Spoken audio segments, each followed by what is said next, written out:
بسم الله الرحمن الرحیم. الحمد لله رب العالمین و الصلاة و السلام علی سید الانبیاء والمرسلین و علی آله و صحبه اجمعین. بینندگان عزیز و گرامی، سلام الله علیکم و رحمته و برکاته. باز هم با قسمت دیگری از برنامه تاجیکستان دردها و آرزوها در خدمت شما سروران گرامی هستیم.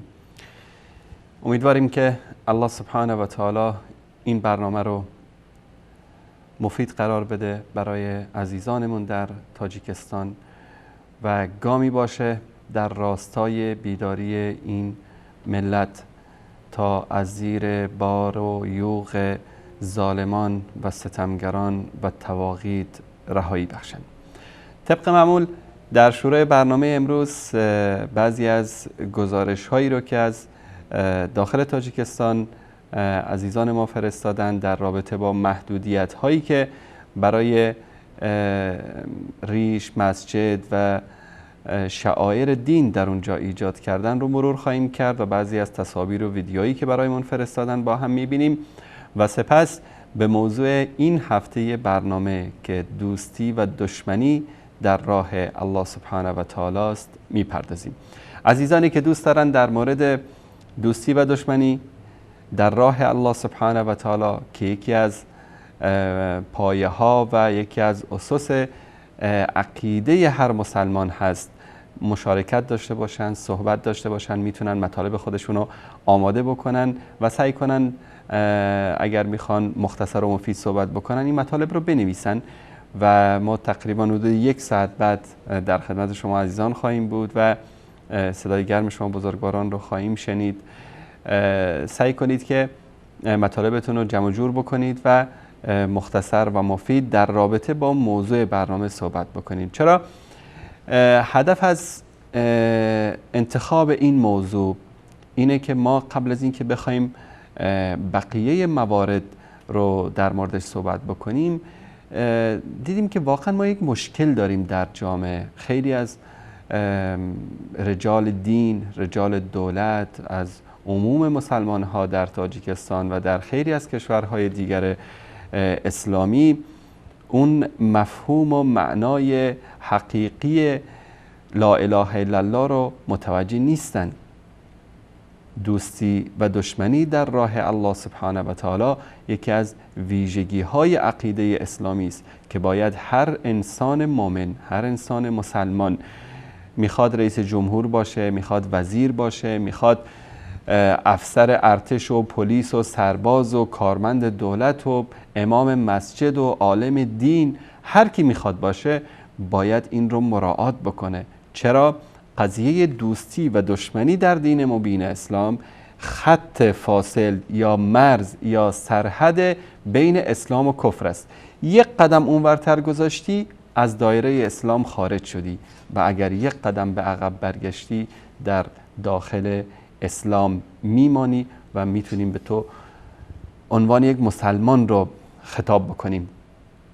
این موضوع مهم رو انشاءالله در این هفته صحبت خواهیم کرد و قبل از اون میپردازیم به اخبار و مطالبی که عزیزانمون از داخل تاجیکستان فرستادن و درخواست همیشگی ما از شما بزرگواران این است که سعی کنید اتفاقاتی که میفته در دهتون، در محلتون، در شهرتون، بستن مساجد، اذیت کردن خواهران با حجاب، اذیت کردن برادرانی که ریش دارن، اذیت کردن علما و دعوتگران، ظلم هایی که بر علیه مردم میشه. فرق نمیکنه که این طرف ملتزم هست یا نیست، با حجاب هست یا با حجاب نیست.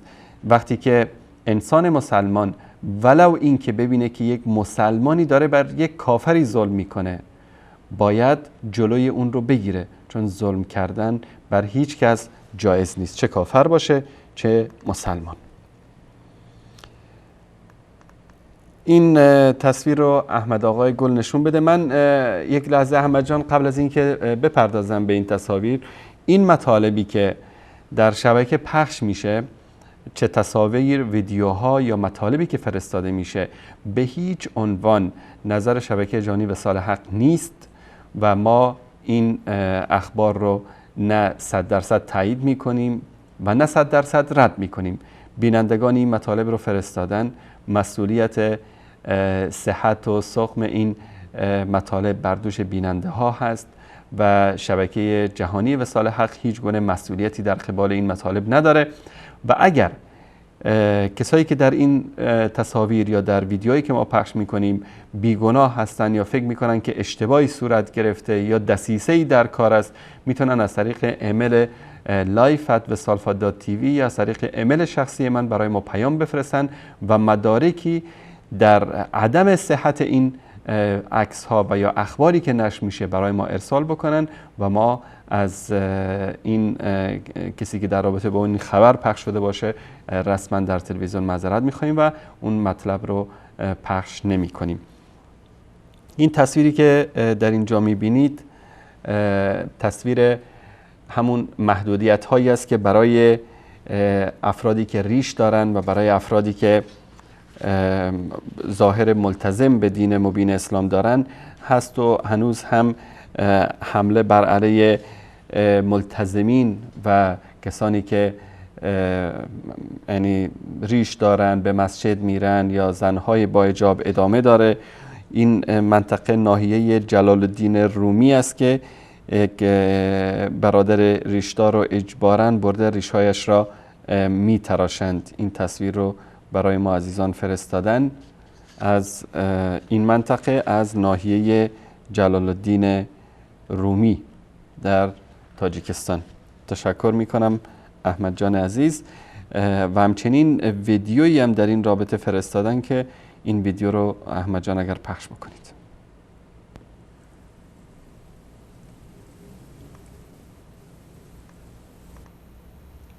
این پلیس ناحیه جلال الدین رومی هست که جوانان ریشدار رو به زور میبرند و اونها رو ریشاشون رو میتراشند. حالا طبق ادعایی که میکنن اینا کارهای خودسرانه است، اما علی کل حال این وضعیت هنوزم در تاجیکستان ادامه داره. تشکر میکنم احمد جان گل. این خبر اولی بود که عزیزان ما برای ما فرستاده بودن. اما مطلب بعدی که من خدمت شما بزرگواران در اینجا میخوام نشون بدم، این تصاویر رو ببینید. این شخصی که در اینجا هست، این خیرالدین عبداللایوف. این شخص در شهر مسکو در روسیه زندگی میکنه. این انسان یکی از منافقین تاجیکستان هست که از طرف آخوندهای ایران به این شخص کمک های ویژه صورت میگیره و برای نشر دین تشیع، دین رافضه‌گری، دین دشنام دادن به صحابه و اهل بیت، این شخص در روسیه به نام اسلام، به نام حنفیت کار میکنه و به بهانه اینکه جوانای تاجیک رو تعلیم قرآن و آموزانیدن مذهب حنفی، جوانهای تاجیک رو میبره در کلاس های درسی که از طرف ایران و سفارت ایران و آخوندهای حوزه علمی قم کمک میشه. در اونجا درس رافضه‌گری، درس توهین و اهانت به اصحاب و همسران پیامبر، اهل بیت پیامبر، که ما این خبر رو پخش میکنیم تا عزیزان تاجیک چهره این منافق رو بشناسن و فریب سخنهای دروغ این شخص رو نخورن. اینها همان شاگردان خمینی و مجلسی و کلینی هستند که به امام اعظم، به امام ابو حنیفه رحمت الله علیه به دید یک ناصبی، دشمن اهل بیت مینگرن. امام ابو حنیفه رو نجس میدونن، طلحه و زبیر و عایشه و همسران پیامبر رو نجس میدونن، ابوبکر و عمر و عثمان رو کافر میدونن و نجس میدونن. این انسان در لباس حنفیت و در لباس اینکه تعلیم مذهب حنفی و تعلیم قرآن هست، در اینجا تعلیم رافضه‌گری رو به مردم میده و حتی در کلاس هایی که به نام قرآن ایشون دایر میکنه، در اونجا یکی دو موضوع در مورد قرآن گفته میشه و بعد از اون میپردازن به همون مطالبی که در رد اهل سنت و مسائلی که برخلاف عقیده حقه اهل سنت هست. همچنین کتاب‌های زیادی داره با رسم الخط تاجیکی که مجانا در بین مردم توزیع میکنه و در قریبی هم این شخص زخمی شده بود و دوستان اطلاع دادن که 2 هفته پیش آمده و در مسجد پراسپیکت میر در شهر مسکو جمع کرده تاجیک‌ها رو برای تعلیم و آن مکان که در آنجا درس میداد از طرف سفارت ایران رسما کمک میشه و این شخص که از جاسوسان حکومت ایران، از نوکران آخوندهای رافضی، همین آخوندهایی که شما بارها من در این شبکه بارها در تشکر میکنم احمد جان در این برنامه مطالب زیادی رو در مورد توهین‌ها و اهانت‌هایی که اینها به همسران پیامبر و به اهل بیت رسول الله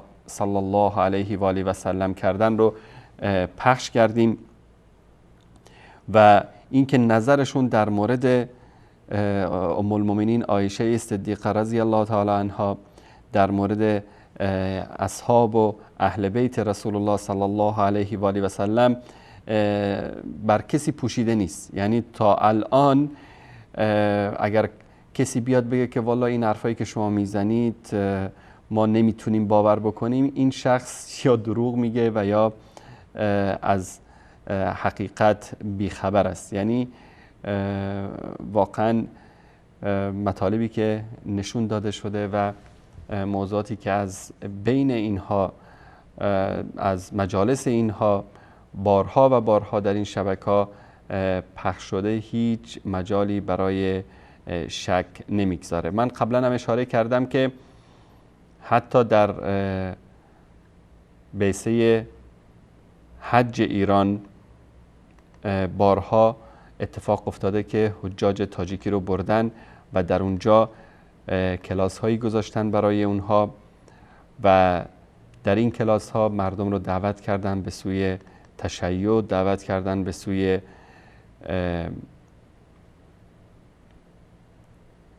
دین باطل رافضه‌گری که در این دین فقط توهین است و اهانت است و لعن و نفرین هست به اصحاب و یاران رسول الله صلی الله علیه و آله و سلم که امیدواریم الله سبحانه و تعالی شر اینها رو از سر امت اسلامی دور بکنه. این صفحه رو نشون بدید احمد جان. در این صفحه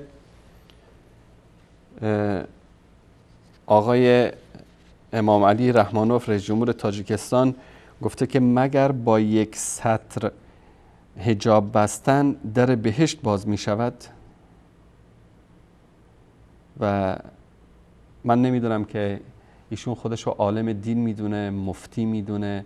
بله، با حجاب بستن در بهشت باز میشه، با نماز خواندن در بهشت باز میشه، با روزه گرفتن در بهشت باز میشه، با صدقه دادن در بهشت باز میشه، با ریش گذاشتن در بهشت باز میشه، با مسلمان واقعی بودن در بهشت باز میشه. همه این اعمال در بهشت رو بر روی مسلمان ها باز میکنه. ایشون هم گاهی اوقات فکر میکنه که چون اسمش امام علی هست حتما میتونه که در جایگاه یک امام قرار بگیره و فتوا صادر بکنه و در امور دین مداخله بکنه. ما به ایشون نصیحت میکنیم که شما برید همون شراب و کبابتون رو بزنید، شما به امور دین کاری نداشته باشید و لازم نکرده که بیایید در امور دین نظر بدید. در وقت که شما نظر خواستن در امور مملکت خودتون و این بدبختی که به سر تاجیکستان آوردید در اون مورد شما اظهار نظر بکنید. این یکی از مساجدی است که در شهر دوشنبه، این مسجد دوستان اگر که نشون بدن،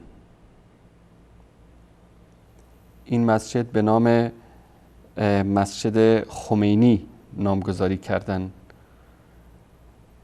چون این مطالبی که من اینجا نشون میدم در مورد این مسجد خمینی و در مورد اون خیرالدین که در تاجیکستان هست، در مسکو هست، و در مورد بعضی از ملاهایی که در خدمت ایران و در خدمت روافض و در خدمت حکومت‌های ظالم قرار دارن، موضوع برنامه ارتباط داره با اینها که امیدواریم که مثمر ثمر واقع بشه و بیدار بشن کسانی که هنوزم خوابن.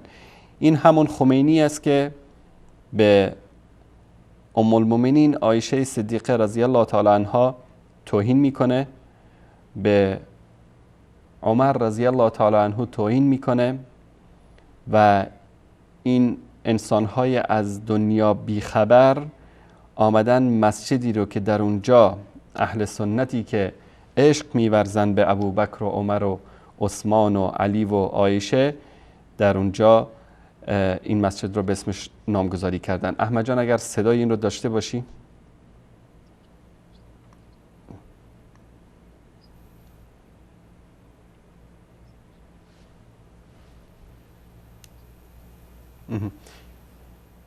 بر صورت صدای این کمی مشکل داره، منتها این خبرنگار صدا سیما ایران است که از این مسجد گزارش میده با افتخار که بله این مسجد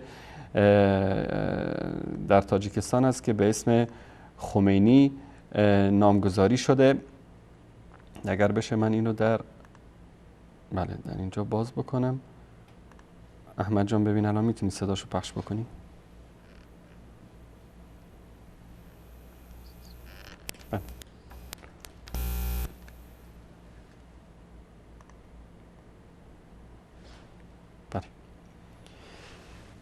خلاصه این مسجد نمازگزاران است.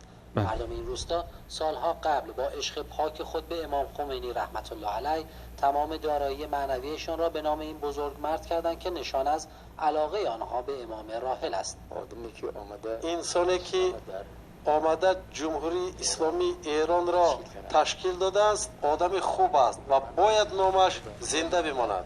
امام خمینی در قلب هر یک مسلمان تاجیک است، چون که این شخصیت اسلام را زنده کرد.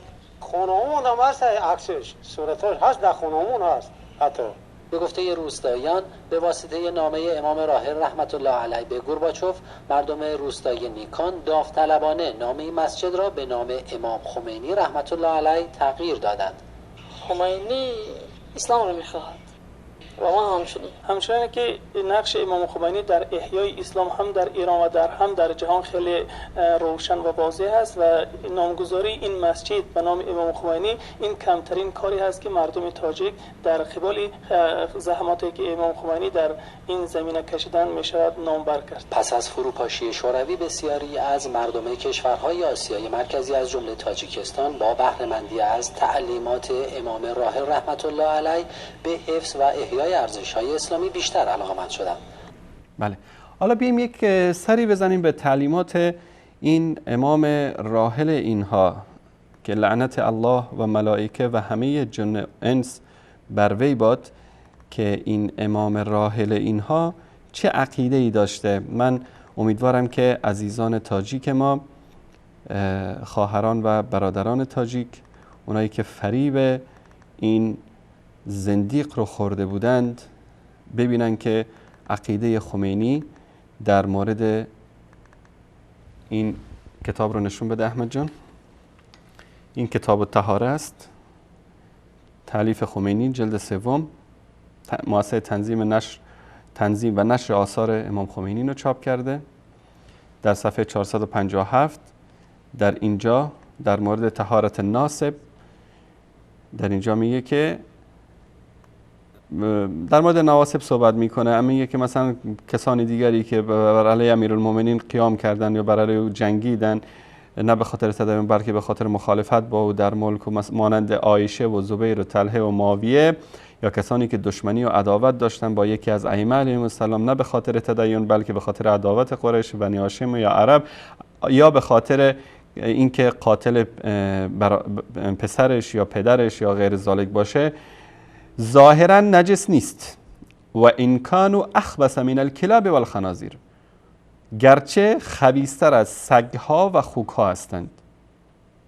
ببینید در نزد خمینی که به نامش مسجد رو در اونجا درست کردن و این انسان‌های فریب خوردن میان در جلوی دوربین از او تعریف میکنن، اگر اینا سنی باشن، اگر شیعه هستن که ما باشون کاری نداریم، بهشون میگیم لکم دینکم ولی دین، اما اگر شما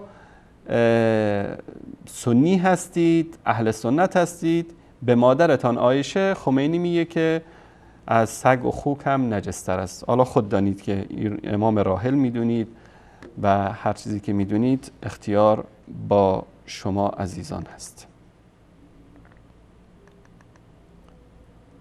در اینجا این کتاب کشف الاسرار خمینی است.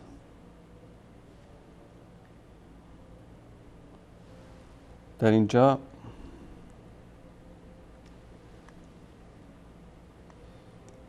ببینید که در مورد سیدنا عمر رضی الله تعالی عنه میگه که این کلام یاوه از ابن خطاب یاوه سرا صادر شده است و تا قیامت برای مسلم غیور کفایت میکند. این کلام از ابن خطاب، ببینید میگه روح مقدس این نور پاک با چه حالی پس از شنیدن این کلام از ابن خطاب از دنیا رفت و این کلام یاوه که از اصل کفر و زندقه ظاهر شده. یعنی اصلیت امیر مومنان فاروق اعظم عمر ابن خطاب رضی الله تعالی عنه اصلشون چی است؟ کفر و زندقه است. این در کتاب خمینی در صفحه 119 این در مورد خمینی و در مورد سیدنا عمر رضی الله تعالی عنه که در این کتاب هم، این کتاب کشف الاسرار است عزیزان، اگر نشون بدن صفحات، میگه که شیخین، ما با شیخین کار نداریم، مخالفت های آنها با قرآن و بازیچه قرار دادن احکام خدا و حلال و حرام کردن از پیش خود و ستم هایی که به فاطمه دختر پیامبر و اولاد او کردند و عمر کارهایش بیش از آن است که گفته شود، لکن عثمان و معاویه و یزید را که همه عالم میشناسند اینا میگویند که خدا اطاعت معاویه و یزید را واجب کرده، پس قتل و غارت های معاویه و کشتن یزید، حسین ابن علی را و غیره، که حرفای بی دلیل. اف بر این بیدادگران که خدای عادل را به این بیهوده ها نسبت میدهند.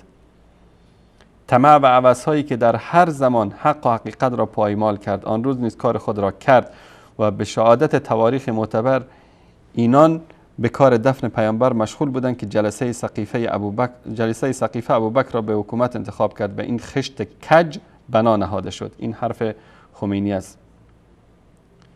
آن که فرزند در قرآن اسم امام هم تعیین میکرد، از کجا که خلاف بین مسلمان ها واقع نمیشد، آنهایی که سالات در طمع ریاست خود را بدین پیامبر چسبانده بودند. یعنی ابوبکر و عمر و اینا به طمع ریاست خودشون رو به پیامبر چسبانده بودند. ببینید عنوان زده مخالفت های ابوبکر با نص قرآن، مخالفت های عمر با قرآن. اینایی که قرآن رو میگن 17,000 آیت است و قرآن رو تحریف شده میگن، اینها اومدن برای ما مخالفت های ابوبکر و عمر که قرآن رو برای ما رساندن رو در کتاب خود آورده. اینجا این کلام یاوه که از اصل کفر و زندقه ظاهر شد، اینه در مورد عمر ابن خطاب رضی الله تعالی عنه میگه.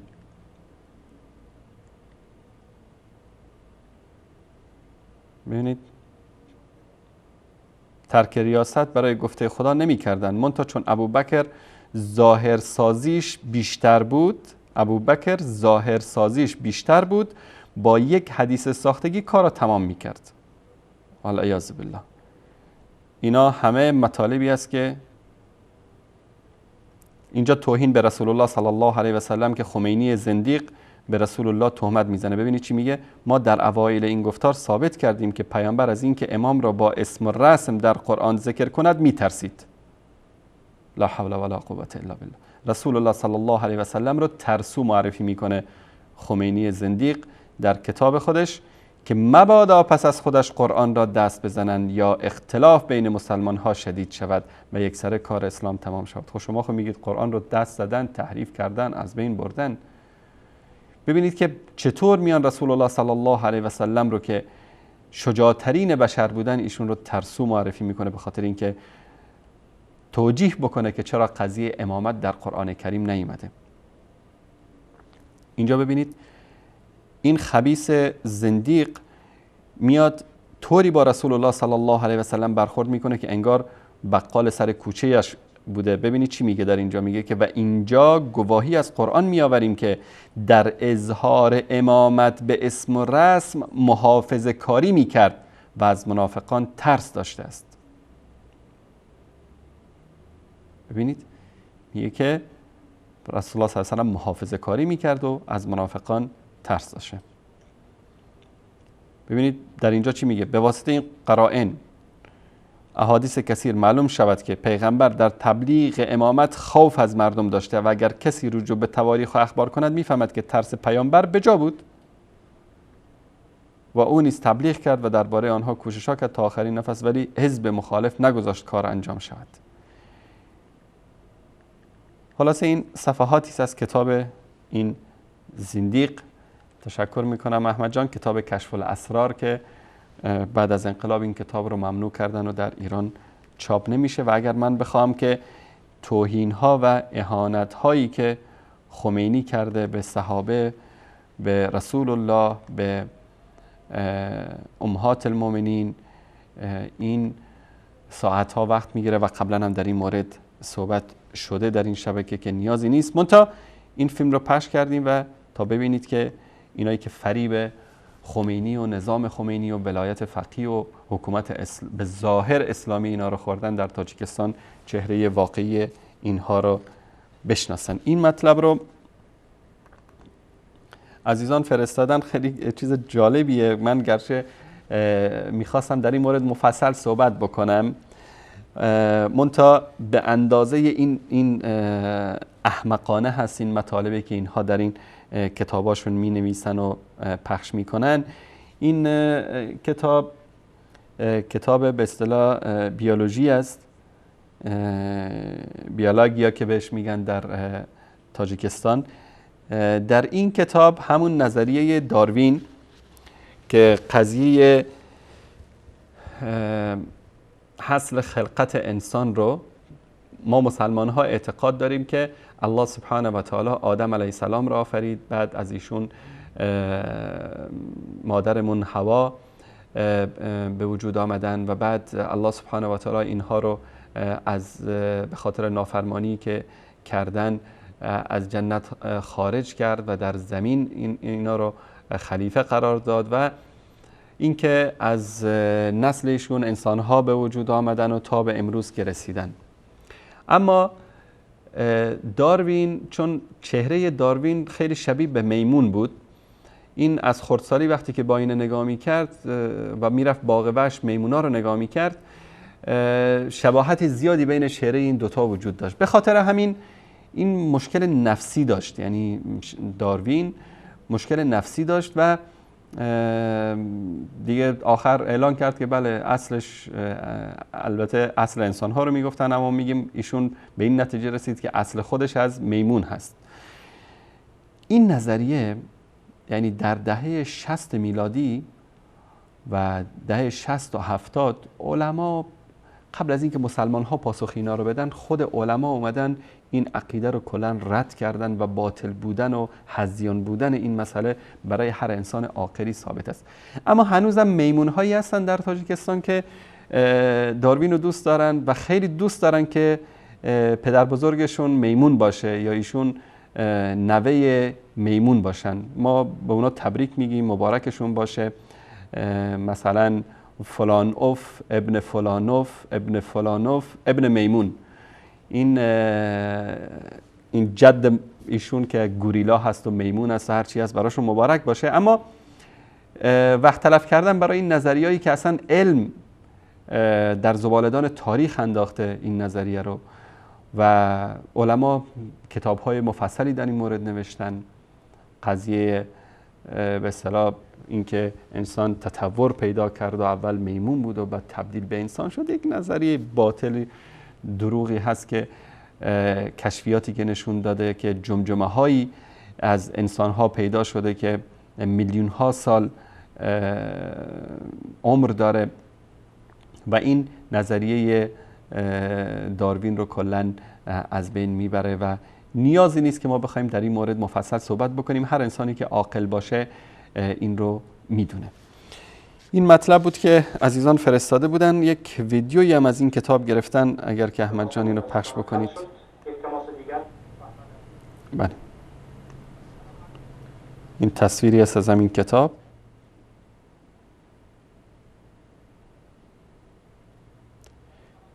که متاسفانه زباله های کمونیسم و آشغال هایی که متاسفانه هنوزم در جامعه وجود دارن این کتاب رو میخوان بقبولانن به جوانان تاجیک که بله شما پدر بزرگتون به اصطلاح میمون بوده.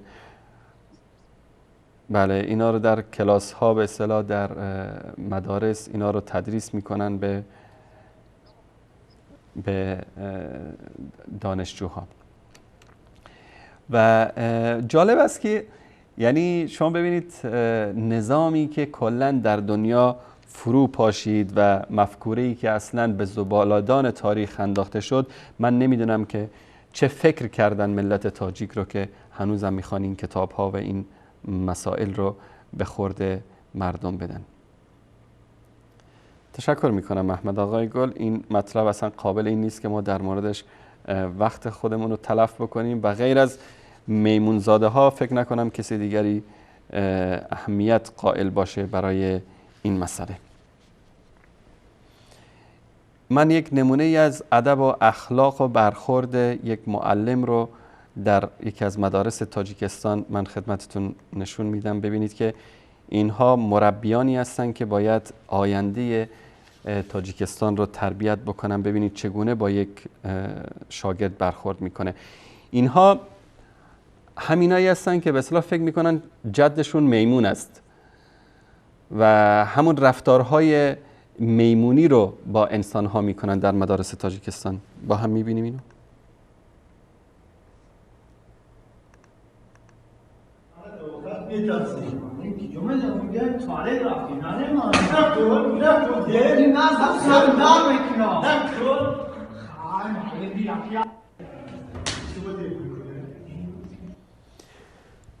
تشکر میکنم. این یک نمونه ای است از برخورد یک معلم با شاگردانش در کلاس درس و واقعا جای تأسف است که اینها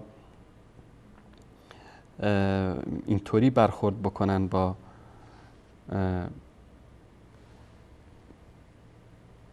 با یکی از شاگردانی که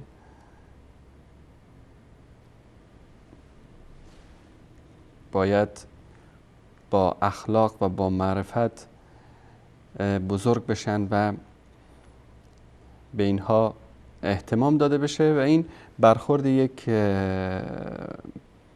معلم هست سر کلاس با یکی از شاگردان.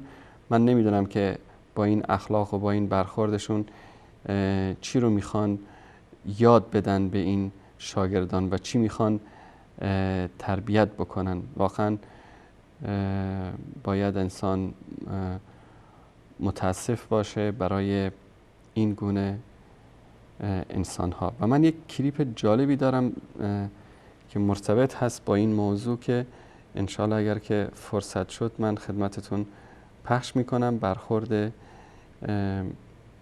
یک معلم رو، یعنی شما بیایید فرق معلم تا معلم رو ببینید که چگونه است.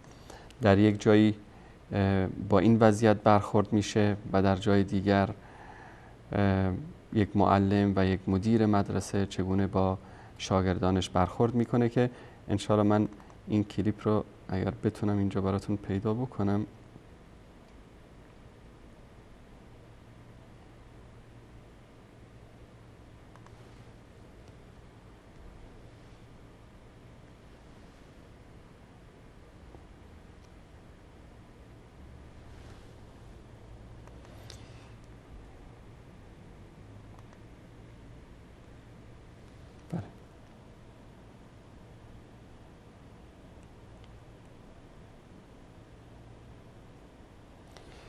بر صورت برمیگردیم به اخبار. انشالله این کلیپ رو من به مجرد اینکه پیدا شد خدمت شما عزیزان نشون خواهم داد که چگونه یک معلمی با شاگردانش در مدرسه برخورد میکنه.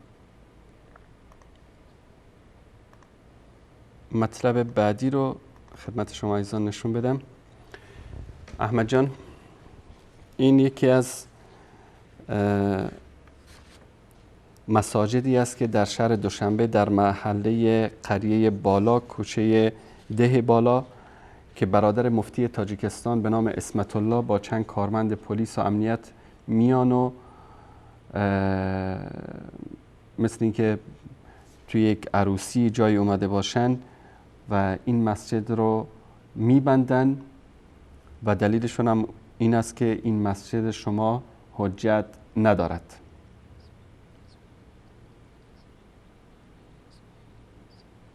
بله، میگن که ایشون مسئول کمیته دین و عنعنات منطقه اسماعیلی است، سامانی. با چند نفر از کارمندان پلیس میاد و این مسجد رو در این منطقه میبنده. احمد جان اگر زوم بکنی ببینید که اینجا کاغذم نوشتن و رو در مسجد گذاشتن که کسی نتونه این در رو باز بکنه. میگن که در این هفته باز بهانه‌گیری رو برای مساجد و قفل کردن مساجد شروع کردن. همچنین این تابلوی این مسجد است. بله، این آقای سید مکرم مسئول افتاء هستن در تاجیکستان، مفتی تاجیکستان هستن. ایشون برادرشون چند تا افراد پلیس رو برداشته و آورده و این مسجد رو بسته. میگن که قاری اسمت الله هم اسمش هست. بله، میگن که هرچه بگندد نمکش میزنن، وای به آن روز که بگندد نمک. یک مسئله خنده‌دار دیگری که در این هفته در تاجیکستان واقعا جلب توجه میکنه که حکومت تاجیکستان کسایی رو که 2 زن دارن برای اونا دارن مشکل تراشی میکنن که شما چرا 2 زن دارید. البته از این خبر شاید بعضی از خانوما خوشحال بشن که شوهراشون 2 زن گرفتن، بگن که خب خوب کاری میکنه. منتها ما اینکه دین مبین اسلام اجازه داده که مرد با 4 زن ازدواج بکنه و این برای حکمت هایی هست که یکی از مشکلات جدی که امروز ما در تاجیکستان گرفتارش هستیم که خیلی از جوانان تاجیک همسرانشون رها کردن و در خارج از تاجیکستان هجرت کردن به خاطر کار. یعنی چیزی در حدود 2 میلیون جوان تاجیک و بعضی از اینها در همونجا ازدواج کردن. به همین دلیل ما می‌بینیم که تعداد دخترانی که به سن یأس رسیدن، یعنی اون سنی که باید ازدواج بکنن از اون سن گذشتن، خیلی یعنی در سطح بالایی قرار داره و این یک مشکل جدی است برای تاجیکستان که الله سبحانه و تعالی توسط دین مبین اسلام یکی از راه حل هایی که جلوی فحشا و فساد رو در جامعه میگیره همین است که مردهایی که استطاعت دارن و میتونن عدالت بکنن با 1 2 تا 3 تا 4 تا زن ازدواج بکنن. اما چون اینا میخوان به جای اینکه این زنها زیر سایه یک مردی با عفت و عزت زندگی بکنن، میخوان اینا ولگرد باشن، تو کوچه ها بگردن، مشغول فساد و فحشا باشن. به خاطر همین از این قانونی که دین مبین اسلام گذاشته جلوگیری میکنن. البته هدف اصلی جلوگیری کردن نیست، هدف پول به دست آوردنه. بعضی از برادران رو بردن گفتن که خب اگر شما پول ندی به ما، 1000-2000 دلار ندی، ما برات دوسیه درست میکنیم که شما عضو حزب نهضت هستی و شما رو چند سال زندانی میکنیم. بیچارم رفته ماشینشو فروخته یا زمینشو فروخته یا از این ور قرض کرده، 1000-2000 از بعضیا 4000-5000 دلار گرفتن. دیگه این برمیگرده به انصاف اون افسر پلیسی که به اصطلاح چقدر که دوست داشته باشه از اینها بگیره. و این هم یکی از جنایات دیگری که اینها دارن انجام میدن در اونجا. برمیگردیم به یکی از مطالبی که عزیزان برای ما فرستاده بودن که یکی از امامان و خطبای ناحیه رودکی، یکی از ملای درباری که اسمش جمال الدین است، در هر نماز جمعه از جنایت هایی که صورت میگیره در تاجیکستان طرفداری میکنه و جالب است که عزیزانی که در پای منبر وی حاضر میشن میگن که هیچ فرقی بین حرفای ایشون و حرفای تلویزیون رسمی وجود نداره. قسمت هایی رو برای ما بعضی از دوستان فیلم برداری کردن و فرستادن. بله.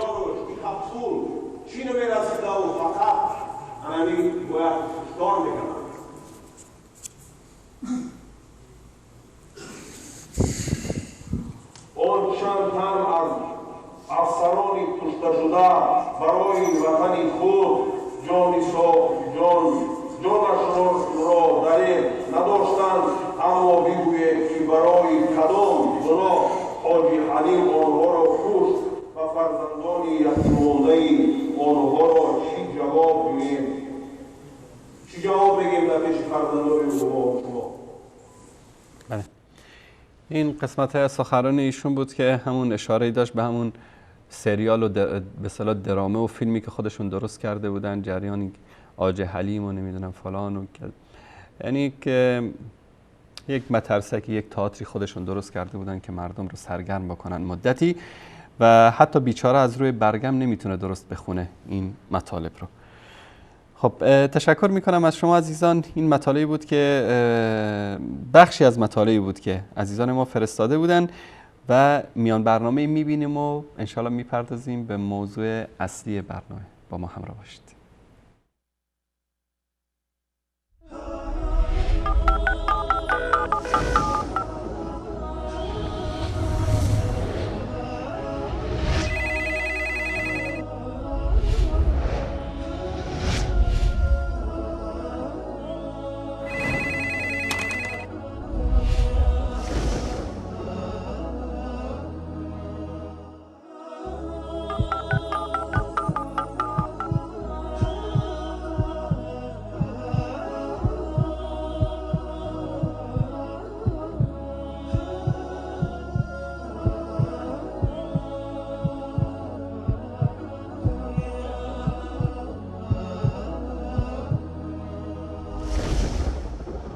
من یک نفر شنونده و بیننده برنامه های وصال هست.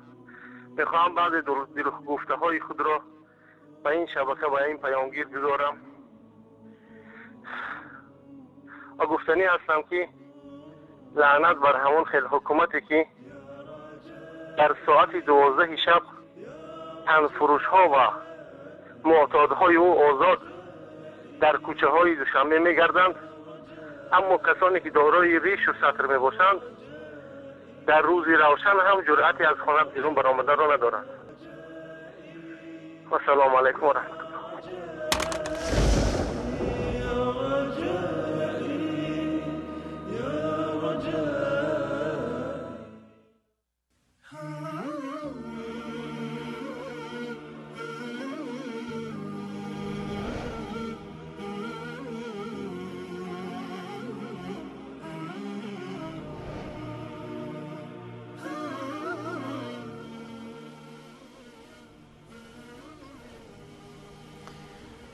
بله بینندگان عزیز و گرامی، همونطوری که در شروع برنامه گفتیم میخوایم در مورد دوستی و دشمنی در راه الله سبحانه و تعالی صحبت بکنیم که یکی از مسائل مهمی است در باب اعتقادی که باید هر مسلمان در این مورد اون خط قرمزهایی که وجود داره و الله سبحانه و تعالی در قرآن کریم و رسول الله صلی الله علیه و آله و سلم در دین مبین اسلام برای ما تعیین کردن، اینها رو در نظر بگیریم.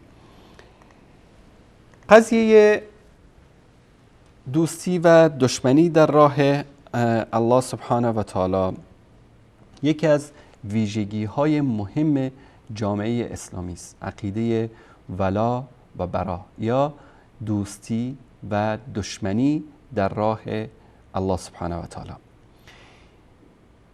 عقیده دوستی و دشمنی در راه الله سبحانه و تعالی در همون شهادتینی که وقتی که ما به وسیله اون به دین مبین اسلام وارد میشیم جزء اصلی اون رو قرار میده، اساس اون رو قرار میده. لا اله الا الله، هیچ خدایی، هیچ معبودی لایق پرستش نیست مگر الله یکتا و توانا، الله سبحانه و تعالی. پس عقیده دوستی و دشمنی یکی از اساسات دین مبین اسلام هست که اگر عامه مردم، علما، کارمندان، پلیس، افسر، همه آحات جامعه اگر که این مسئله رو در نظر بگیرن، ما خیلی از مشکلاتی که در جامعه داریم حل میشه. این عقیده سبب میشه که مسلمان در جوامع مختلف ذوب نشه، از بین نره. این عقیده ولا و برا و دوستی و دشمنی در راه الله سبحانه و تعالی یک ویژگی خاصی رو به من خواهش میکنم از عزیزان که در این موقع تماس نگیرن. انشالله موقعی که تماس بینندگان رو ما اعلان کردیم میتونن که زنگ بزنن عزیزان ما از طریق اسکایپ یا تلفن. برای رسیدن به هدف اسلام و رساندن پیام اسلام به جهانیان ما نیاز داریم که این رکن اساسی رو در نظر بگیریم.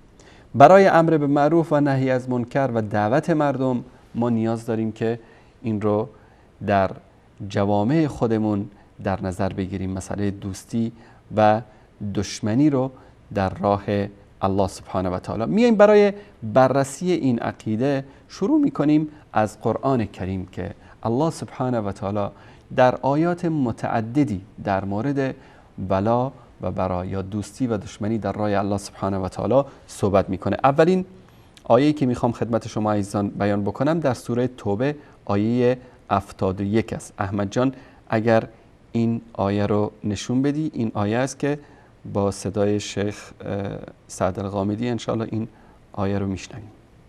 والمؤمنون والمؤمنات بعضهم أولياء بعض يأمرون بالمعروف وينهون عن المنكر ويقيمون الصلاة ويؤتون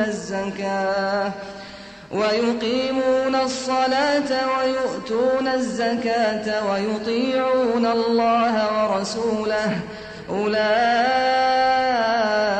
سيرحمهم الله إن الله عزيز حكيم.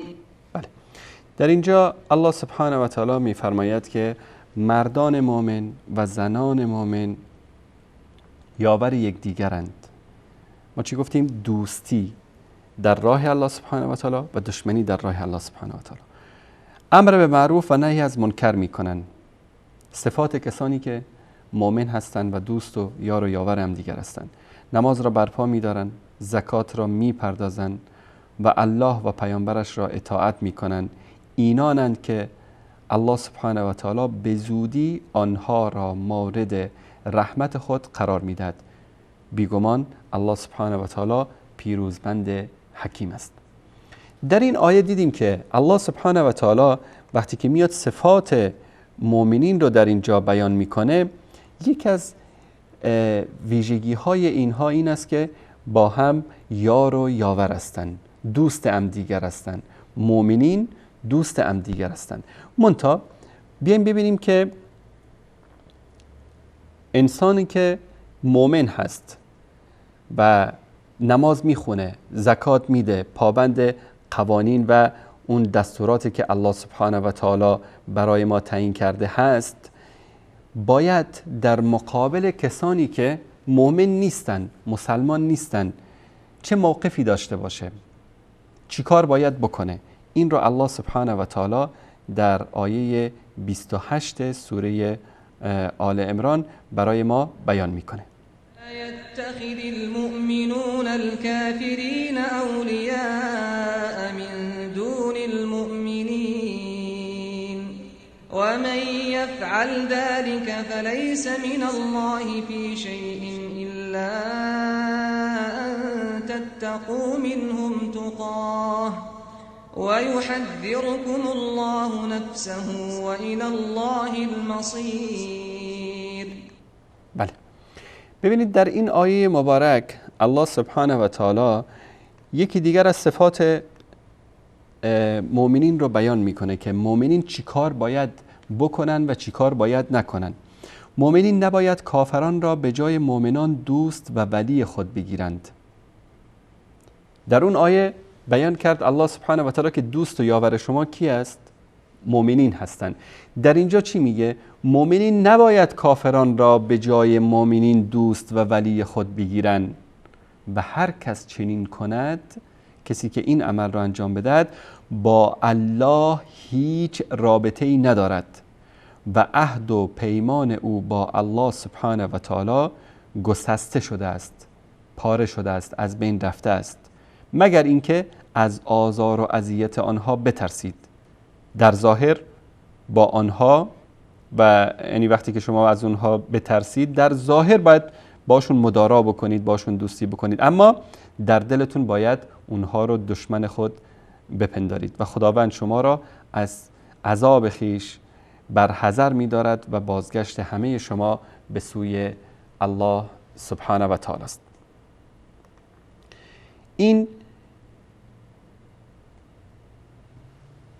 مسئله خیلی مهم هست که ما گاهی اوقات فریب میخوریم به یک سری از مظاهری که در جامعه وجود داره. یکی از علمای بزرگ علامه ابوالوفا میگه که اگر میخواهید که اسلام واقعی رو بدونید که اسلام در چه محلی واقع است فعلا، میگه به این شلوغی مساجد فریب نخورید، به شلوغی لبیک گویان منا و عرفات فریب نخورید. ببینید که موقف مسلمان ها در مقابل دشمنانشان چی است. طرف صبحانه و نهار و شام رو با آمریکایی‌های جنایتکار میخوره، بعد موقع حج که ببینید لبیک گویان در عرفات میگرده، سرش کلاه گذاشته، روز جمعه رفته در مسجد جامع شهر دوشنبه میخواد نماز جمعه بخونه، اما روز یک شنبه و دوشنبه و سه شنبه حجاب خواهران مسلمان رو از سرشون بر میداره. اگر میخواید ببینید که اسلام در چه وضعی واقع است، ببینید که اتفاق و موقف مسلمان ها در مقابل دشمنان اسلام، در مقابل کسانی که عداوت و دشمنی دارند با رسول الله صلی الله علیه و آله و سلم و با قرآن و با دین مبین اسلام چی است. امروز می‌بینیم خیلی از کسانی که طلاب علم هستند، از دانشگاه‌های اسلامی هم فارغ التحصیل شدن، امروز در خدمت همین کسانی هستند که با اسلام دارن مبارزه میکنن. همین چند روز پیشتر شنیدم که یکی از دوستانی که ایشون هم منو خوب میشناسه و من ایشونو میشناسم، فرزند یکی از شخصیت‌های معروف است در تاجیکستان، در کمیته دین کار میکنه. واقعا متاسف شدم برای کسی که 8 سال در دانشگاه اسلامی درس ولا و برا و دوستی و دشمنی در راه دین رو خونده، کسی که قرآن میدونه، قرآن حفظه، احادیث رسول الله صلی الله علیه و آله و سلم رو حفظ داره. این چه بلا و برایی است که تو امروز در خدمت حکومتی قرار گرفتی که با حجاب دشمنه، با ریش دشمنه، با مسجد دشمنه. به خدا قسم در قبال هر مسجدی که در تاجیکستان بسته شده باشه، فردا روز قیامت همونطوری که از رئیس جمهور بازخواست میشه، از تو هم بازخواست میشه. از همونطوری که از مسئول کمیته دین تاجیکستان بازخواست میشه، از اون کسی که در اون دفتر چای میاره برای اونها، از اونم بازخواست میشه. چگونه شما در خدمت کسانی قرار گرفتید که با خانه های الله سبحانه و تعالی دشمن است؟ اساس زندگی یک مسلمان، اساس اعتقاد، اساس جهاد، اساس امر به معروف و نهی از منکر، اساس تعلیم دین، اساس زندگی یک مسلمان میدونید چیه؟ الحب فی الله والبغض فی الله. اگر شما محبت و دوستی در راه الله سبحانه و تعالی نداشته باشید، آیا کسی رو امر به معروف و نهی از منکر میکنید؟ آیا اگر که آنچه که مخالف با دین و با شریعت هست اون رو نپسندید، ازش بدتون نیاد و این دشمنی در راه الله سبحانه و تعالی هست، آیا کسی میره امر به معروف و نهی از منکر بکنه؟ آیا کسی میره جهاد بکنه؟ پس اساس همه حیات یک مسلمان چی است؟ الحب فی الله و البغض فی الله. محبت در راه الله و دشمنی در راه الله سبحانه و تعالی. و اگر این وجود نداشت، ما هیچ وقت نمیتونستیم امروز حق رو از باطل تشخیص بدیم. صحابه با رسول الله صلی الله علیه و سلم بر چی بیعت میکردن؟ برای اینکه بریم غنیمت بگیریم، برای اینکه بریم بر خودمون قصر بسازیم، برای اینکه بریم راحت بخوابیم. پیامبر صلی الله علیه و سلم از صحابه چی بیعت میگرفتن؟ میگفتن که با تو بیعت میکنم که غیر از الله چیز دیگری رو نپرستی. بیعت میکنم که فقط الله رو بپرستی. ابایعک علی ان تعبد الله، الله سبحانه و تعالی رو بپرستی و بعد از اون نماز بخونی و تقیم الصلاه و تؤتی الزکات، زکات رو بپردازی و مسلمان ها رو نصیحت بکنی و چیکار بکنی؟ از مشرکین دوری بکنی. با مسلمان ها با شفقت برخورد بکنی، نصیحتشون بکنی در راه دین و تفارق المشرکین و از مشرکین دوری بکنی. رسول الله صلی الله علیه و سلم با اصحابشون بر این چیزها بیعت میکردن. امروز علمای ما برای شکمپارگی، برای کرسی، برای پول، برای 4 روز زندگی دنیا حاضرن که با هر طاغوتی بیعت بکنن. بیعت بر چی میکنن؟ آیا بیعت بر این میکنن که مسلمان ها را نصیحت بکنن و از مشرکین دوری بکنن؟ به اصطلاح بیعت برای این میکنن که امر معروف و نهی از منکر بکنن؟ نه خیر، بیعت با این میکنن که شما هر چی بگی ما میگیم که چشم، میپذیریم. امروز وضعیت جناب سلیمان دولتوف که ایشون دانشگاه اسلامی خونده، شما فکر نکنید که از یک مدرسه موسیقی فارغ شده. دانشگاه اسلامی، همه این حرفایی که من دارم میزنم حتما بهتر بلده، همه اینا رو حفظه، همه اینا رو خونده.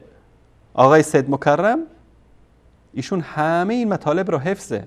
در دورانی هم در دانشگاه اسلامی درس خونده در پاکستان که اوج دوران ولا و برا و دوستی و دشمنی برای الله سبحانه و تعالی بوده و دیگرانی که در خدمت اینها هستن همه اینطوری هستند. اما سبحان الله، این کرسی، به خاطر این کرسی که 4 سامانی بهش رحمانوف میده، همه اینا رو تا کرده زیر بالشت گذاشته، همه اینا رو فراموش کرده، همه اینها رو پشت پا زده. الله سبحانه و تعالی وقتی که میاد وضعیت یهود رو برای ما بیان میکنه، خیلی جالب میگه مثل الذين حملوا التوراة ثم لم يحملوها كمثل الحمار يحمل اسفارا. آنانی که تورات را حمل کردن تورات این نبود که شما فقط 4 تا کتاب بگید دستت بگردیم و اونور بگو من تورات دستمه. بعد به تورات عمل میکردن به تورات، باید با آنچه که در تورات اومده بود ازش پیروی میکردن. اینها چون تورات رو یاد داشتن، حفظ داشتن، اما بهش عمل نمیکردن، الله سبحانه و تعالی اینا رو مثال میزنه به یک الاغی که شما کتاب بار بکن، مثنوی معنوی مولوی باشه یا که قرآن باشه یا تفسیر باشه یا که حدیث باشه یا هر چی که میخواد باشه، دیوان شمس تبریزی باشه، سعدی باشه، حافظ باشه، اون الاغی که این رو از دوشنبه مثلا تا یک دهی میخواد ببره، 1 سال کامل هم شما این الاغ با این کتاب ها بگردان در شهر دوشنبه، آیا این الاغ میشه عالم ملا، میشه داملا، میشه؟ نمیشه. الاغ هست، هیچ تغییری نمیکنه. خر عیسی گرش به مکه بری، چون بیاید همان خر باشد. اینایی که امروز با وجود اینکه از دانشگاه‌های اسلامی فارغ شدن، با وجود اینکه درس دین خوندن، اما در خدمت طاغوت قرار گرفتن، دین رو فراموش کردن، اسلام رو فراموش کردن، هر چی که اونا میگن چشم میگن و قبول میکنن. اینا نفهمیدن که رسول الله صلی الله علیه و آله و سلم در روایتی که امام احمد روایت میکنه فرمودن که ان اوثق عرى الایمان الحب فی الله والبغض فی الله. محکمترین تناب ایمان، اصل ایمان، ریشه و اساس ایمان، ستون ایمان چی است؟ محبت در راه خدا و بغض و کینه در راه خدا. اگر آقای رحمانوف به خاطر دین کار میکنه، تک تک شماها باید اون رو دوست داشته باشین. این چی است؟ الحب فی الله. اما اگر به ضد دین کار میکنه، از معاونش گرفته تا اون جاروکش خیابانهای دوشنبه همه باید بغض بهش داشته باشن. این رو اسلام میگه، این رو قرآن میگه، این رو آیات الله سبحانه و تعالی میگه، این رو احادیث رسول الله صلی الله علیه و سلم میگه. این اساس اسلام است. برای همه اینطوریه، تنها ایشون نیست، هر کسی میخواد باشه، مادامی که در خدمت دین است، حرف دین میزنه، ما به خاطر خدا دوستش داریم. اما وقتی که خارج میشه از دین و بر علیه دین سنگر میگیره، ما بغضش رو داریم، کینش رو داریم، حرفش رو قبول نمی کنیم. چرا؟ مسلمان ها رسول الله صلی الله علیه و سلم میفرمایند که مثال مؤمنین چی است؟ در محبتشون، در دستگیری از همدیگر، در رحم و مروتی که با همدیگر دارن، در تعاطف و دلسوزی که برای همدیگر دارن، مانند یک جسد است. اگر یک قسمتی از این جسد، یک عضوی از این جسد درد کرد، ناراحت شد، رنج میکشید، همه بدن، همه یعنی انسان چی است؟ در مقابل این عکس العمل نشون میده. کسی دستش کمی بریده بشه، اصلا همه وجودش بیقرار میشه. مثال مؤمنین اینطوری است. شاعر فارسی خیلی جالب این رو به فردوسی میگه بنی آدم اعضای یکدیگرند که در آفرینش ز یک گوهرن، چه عضوی به درد آورد روزگار، دیگر عضوها را نماند قرار، تو که از مهنت دیگران بیغمی نشاید که نامد نهند آدمی. اگر امروز به یک خواهر تاجیک اهانت میشه، توهین میشه، حجابش از سرش برداشته میشه، به یک برادر تاجیک اهانت میشه، توهین میشه، مظهری از مظاهر دین که ریش هست به زور تراشیده میشه، مسجدی که خانه خداست درش بسته میشه.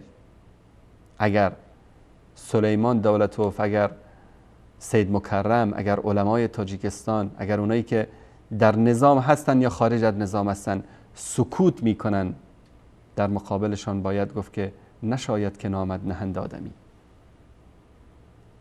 قرآن میگه که نشاید که نامد نهند مسلمان، نشاید که نامد نهند مؤمن. وقتی که شما در مقابل بستن مساجد الله سبحانه و تعالی و توهین به شعائر دین سکوت میکنید، اسلام، قرآن، رسول الله صلی الله علیه و آله و سلم شما را از دایره دین خارج میکنه. رسول الله صلی الله علیه و سلم میفرمایند در حدیث صحیح انصر اخاک ظالما او مظلوما، برادرت رو یاری کن، چه ظالم باشه چه مظلوم. صحابه تعجب کردن، یا رسول الله، نصرت و پیروز یعنی کمک کردن، یاری رساندن به مظلوم رو فهمیدیم، حالا یکی مورد ظلم قرار گرفته ما میریم ازش دفاع میکنیم، ظالم رو چطور کمک بکنیم؟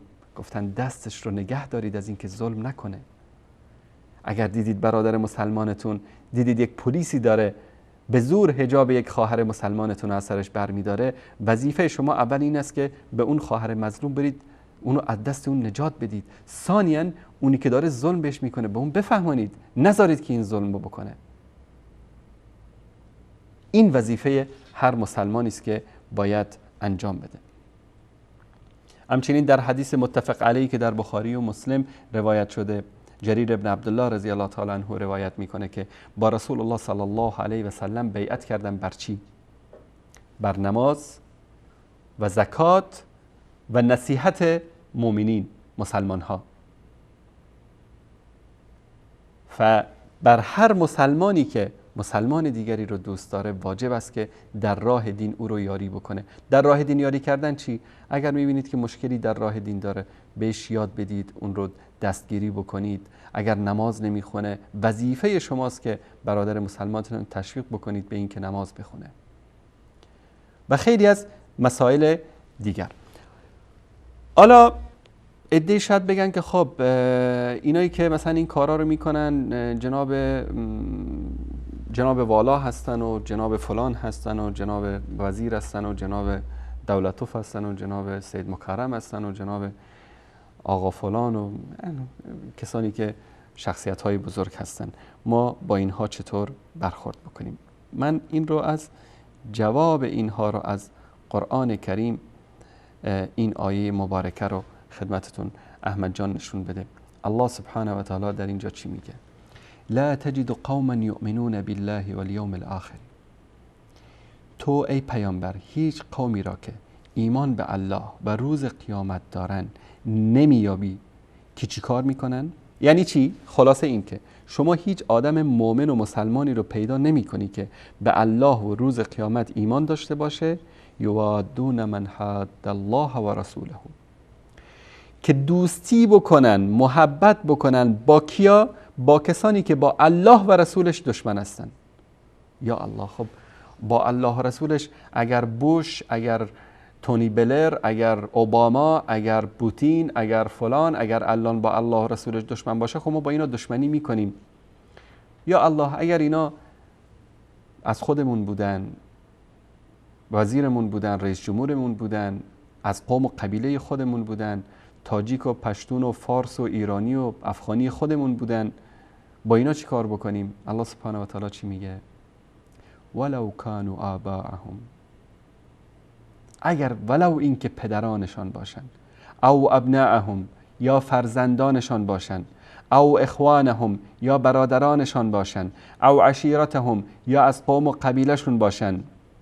کسایی که اینطوری برخورد میکنن، کسانی که در مقابل الله و رسولش با دشمنان الله و رسولش می جنگن، در مقابل اونها می ایستن، اونها رو رد میکنن، ولو این که پدرش باشه، برادرش باشه، قومش باشه، فرزندش باشه، قبیلش باشه، هموطنش باشه، همزبانش باشه. اینها چه صفتی دارن یا الله؟ صفت اینا این است که اولئک کتب فی قلوبهم الایمان، اینها هستند کسانی که ایمان در قلبهای اینها نوشته شده. و ایدهم بروح منه، و الله سبحانه و تعالی به روحی از جانب خودش اونها رو کمک میکنه. بعد از اون چه پاداش میده؟ موقع پاداش دادن که رسید، یدخلهم جنات تجری من تحتها الانهار، اینها رو داخل میکنه به باغهایی که از فرودست آن نهرها جاری است. بعد از اون یا الله چی میدی به اینها؟ چه جایزه‌ای میدی؟ خالدین فیها، در اونجا جاویدان میمانند. و نعمت بزرگ، رضی الله عنهم و رضوا عنه، الله از آنها راضی است و اونها هم از الله راضی هستند. اینها چه کسانی هستند یا الله؟ صفات اینا رو نشون بده. آیا سید مکرم و جماعتش هستند؟ آیا سلیمان دولتوف و جماعتش هستند؟ آیا اینایی که در دربار ولایت فقیه دارن جنایت میکنن اینا هستن؟ آخوندان مراجع تقلید ایران هستن؟ ملاهای درباری افغانستان هستن که امروز در مجلس سنا و پارلمان با سه وجب ریش و پشم و عمامه و عبا و قبا نشستن به ساز اوباما و اشرف غنی و کرزی میرقصن؟ اینا کیا هستن؟ نه، اینا نیستن. اینا صحابه‌ای بودن که در بدر برادر در مقابل برادر، پدر در مقابل فرزند، پسر عمو در مقابل پسر عمو، در مقابل همدیگه ایستادند. پدر گردن پسرش رو زد در راه دین و پسر در مقابل پدرش شمشیر کشید. اینها بودن که این آیات الهی بر اونها نازل شد و در زندگی خودشون عمل کردن به اون. میگن مصعب بن عمیر سفیر رسول الله صلی الله علیه و سلم، پرچمدارشون، بعد از جنگ بدر، میگه برادرش رو دید که در اسارت یکی از انصار است. میگه رو کرد به اون انصاری، چی گفت؟ گفت که ای برادر انصاری، اینو محکم ببند که مادرش پولدار است. یعنی فدیه خوبی میده برای آزادی این. برادر مصعب مات موند، این دیگه کیه؟ این برادرمه که این حرف رو داره میزنه؟ گفت برادر همین بود نصیحتت در مورد من؟ همین بود سفارشت در مورد من؟ مصعب گفت تو برادر من نیستی، برادر من این انصاری است که به الله و رسولش ایمان داره. اما امروز میبینیم که حاضر است برادر به ظاهر مسلمان ما به خاطر 4 دلاری که از آمریکا میگیره یا 4 روبلی که از روسیه میگیره یا به خاطر 4 سامانی که دولت بهش میده، حجاب و عزت خواهرش رو از سرش برداره، ریش برادرش رو بتراشه. اینها معنی ایمان رو نفهمیدن، اینها الله رو نشناختن، رسول الله رو نشناختن، قرآن رو نشناختن، دین رو نشناختن. پس اینا کیا هستن که این گونه برخورد میکنن با پدر، با مادر، با برادر، با همه، در مقابل دشمنی اونها با الله سبحانه و تعالی؟ اولئک حزب الله، اینها حزب الله هستند، گروه الله هستند. الا ان حزب الله هم المفلحون، بدانید که یقینا همانا حزب الله رستگار هستند. اینها نمونه هایی است از دوستی و دشمنی در راه الله سبحانه و تعالی. یک نکته رو اینجا جا داره، شاید بعضی اینجا شبهه براشون پیدا بشه که پس ما باید با کفار همیشه درگیر باشیم، باید هر کسی که کافر بود تو کوچه ببینیم بکشیمش، سرشو بزنیم. نه، اسلام اینو نمیگه. در آیه دیگری هست، در این آیه رو احمد جان نشون بده، در سوره ممتحنه آیه 8 الله سبحانه و تعالی در اینجا میفرماید که لا ينهاكم الله عن الذين لم يقاتلوكم في الدين ولم يخرجوكم من دياركم أن تبروهم وتقسطوا إليهم إن الله يحب المقسطين. میگه الله شما را از نیکی کردن و رعایت عدالت نسبت به کسانی که در امر دین با شما نجنگیده اند و شما را از دیارتان بیرون نکردند نهی نمی کند. بیگمان الله عدالت پیشگان را دوست دارد. یعنی امروز مثلا کشوری با ما درگیر است، روسیه مثلا، روسیه امروز در سوریه خون برادران و خواهران مسلمان عرب سوریه ما رو میریزه. وظیفه من ایرانی، من افغانی، من تاجیک، من آمریکایی، اروپایی یا هر مسلمانی که در هر جای دنیا وجود داره چی است؟ بگم روس‌ها، پوتین یا حکومت روسیه برادران ما هستن؟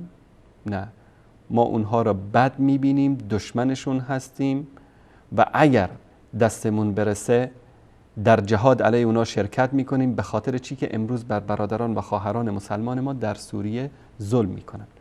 اما یک کشور دیگه مثلا کشور دومینیکن مثلا هیچ مشکلی نداره، مثلا با مسلمان ها در جایی هم درگیر نیست، نه ناتو رو در افغانستان کمک کرده مثلا، نه در جنگ عراق شرکت کرده.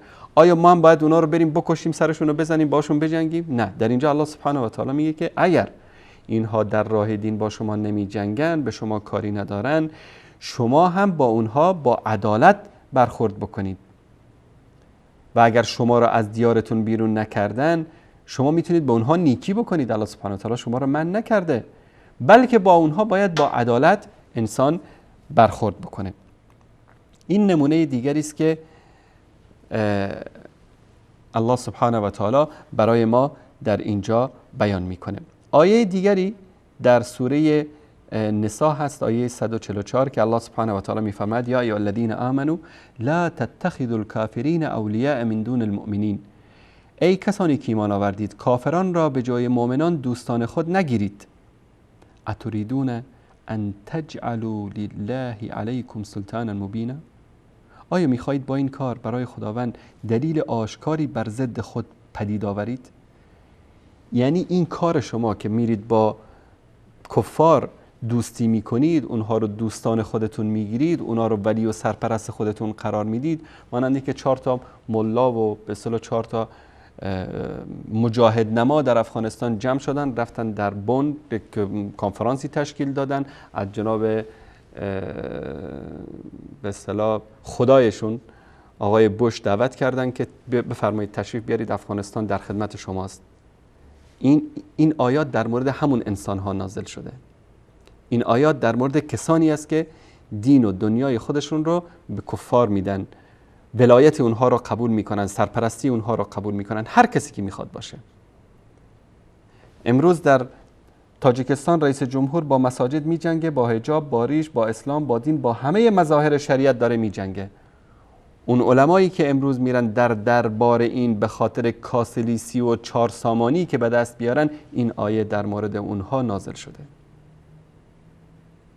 کسانی که دین رو در مقابل دینار فروختن. در آیه بعدی ببینید که الله سبحانه و تعالی چه زیبا این اشخاص رو بیان میکنه. ولو كانوا يؤمنون بالله والنبي وما أنزل إليه ما اتخذوهم أولياء ولكن كثيرا منهم فاسقون.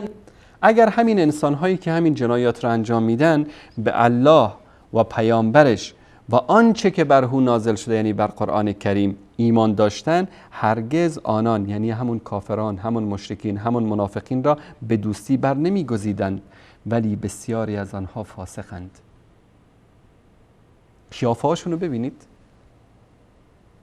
فسق و فجور و شیطنت از قیافه‌های اینها میباره. الله سبحانه و تعالی قیافه‌هاشون رو مسخ کرده.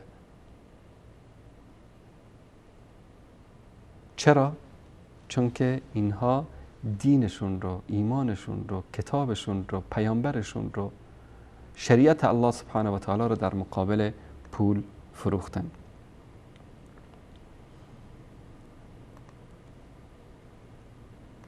در این آیه ببینید که الله سبحانه و تعالی چه جالب بیان میکنه، با هم بشنویم. يا أيها الذين آمنوا لا تتخذوا بطانة من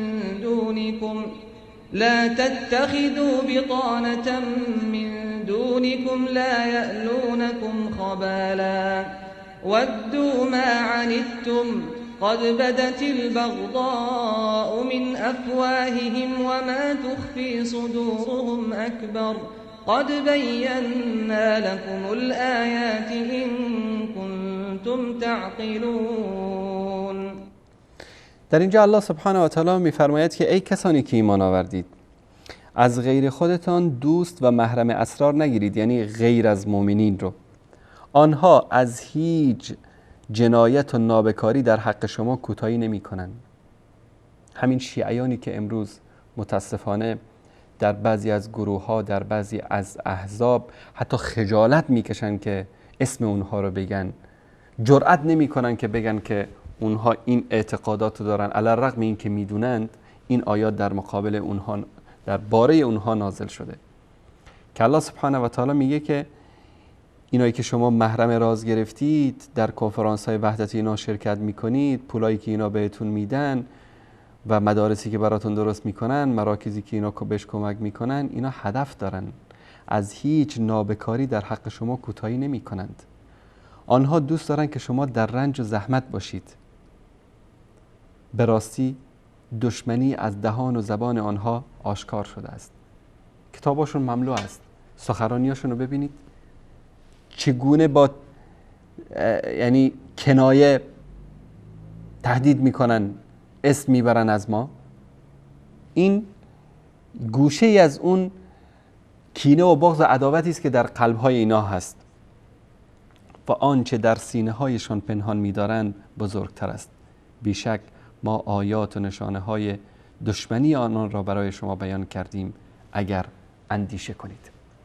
الله سبحانه و تعالی با این آیات میخواد به کسانی که امروز فریب آمریکا، فریب روسیه، فریب ایران، فریب چین، فریب منافقین و شیطانهایی که در جاهای مختلف هستند، میخواد بگه که ای مسلمان ها، شما فریب این چرب زبانی و دروغهایی که اینا در رسانه ها میان، در تلویزیون ها میان میگن نخورید.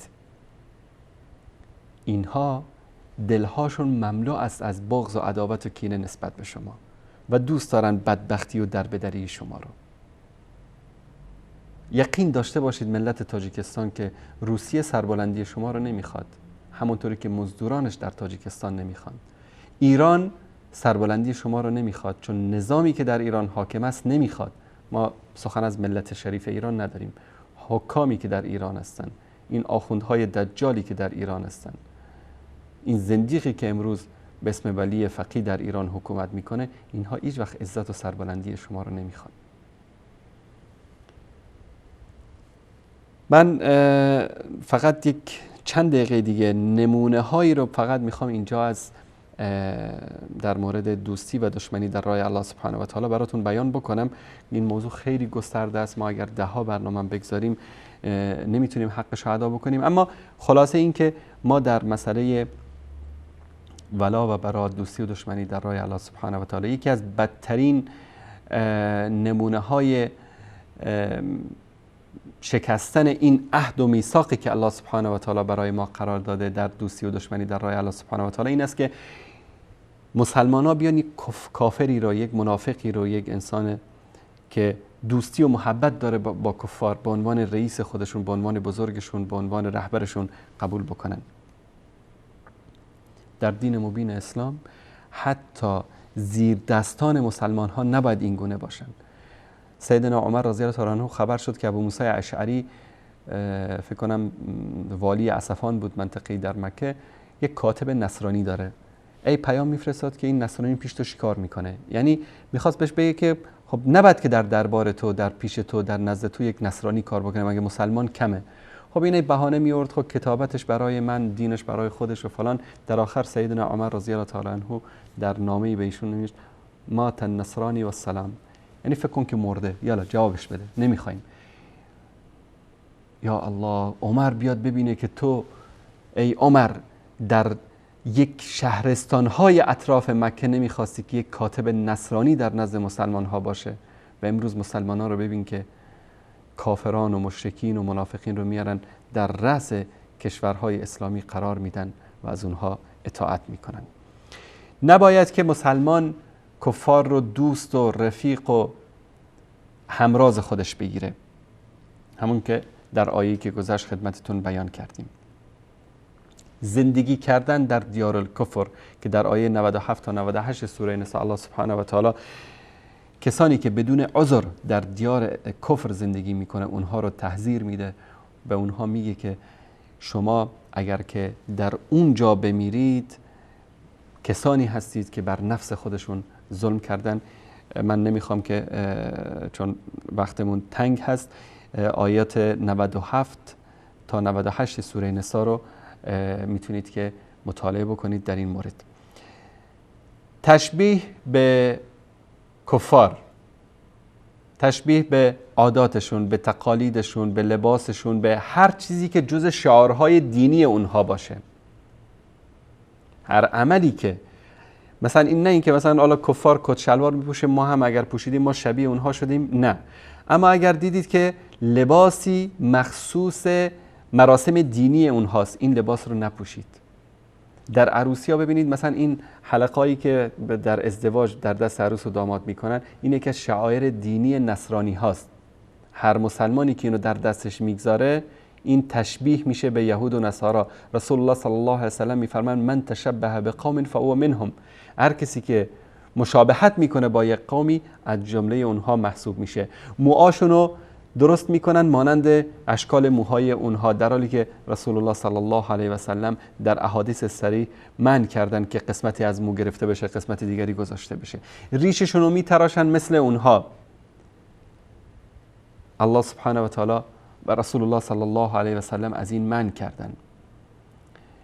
هر عملی که جز عادات و تقالید و ویژگی های خاص کفار باشه، مسلمان ها باید از اون دوری بکنن. اما معامله کردن، تجارت کردن با اونها مشکلی نداره. این جزء ولا و دوستی و دشمنی در راه دین قرار نمیگیره، الا در وقتی که احکام خاص وجود داره، وقتی که مسلمان ها با کفار درگیر هستن و یک تاجر مسلمان موادی رو که کفار نیاز دارن برای استفاده از اون بر علیه مسلمان ها نباید در اختیار اونها قرار بده. و امروز چقدر زیاد هستن مسلمان هایی که پول میدن، موشک میدن، سلاح میدن که کفار برادرای مسلمانشون رو بزنه.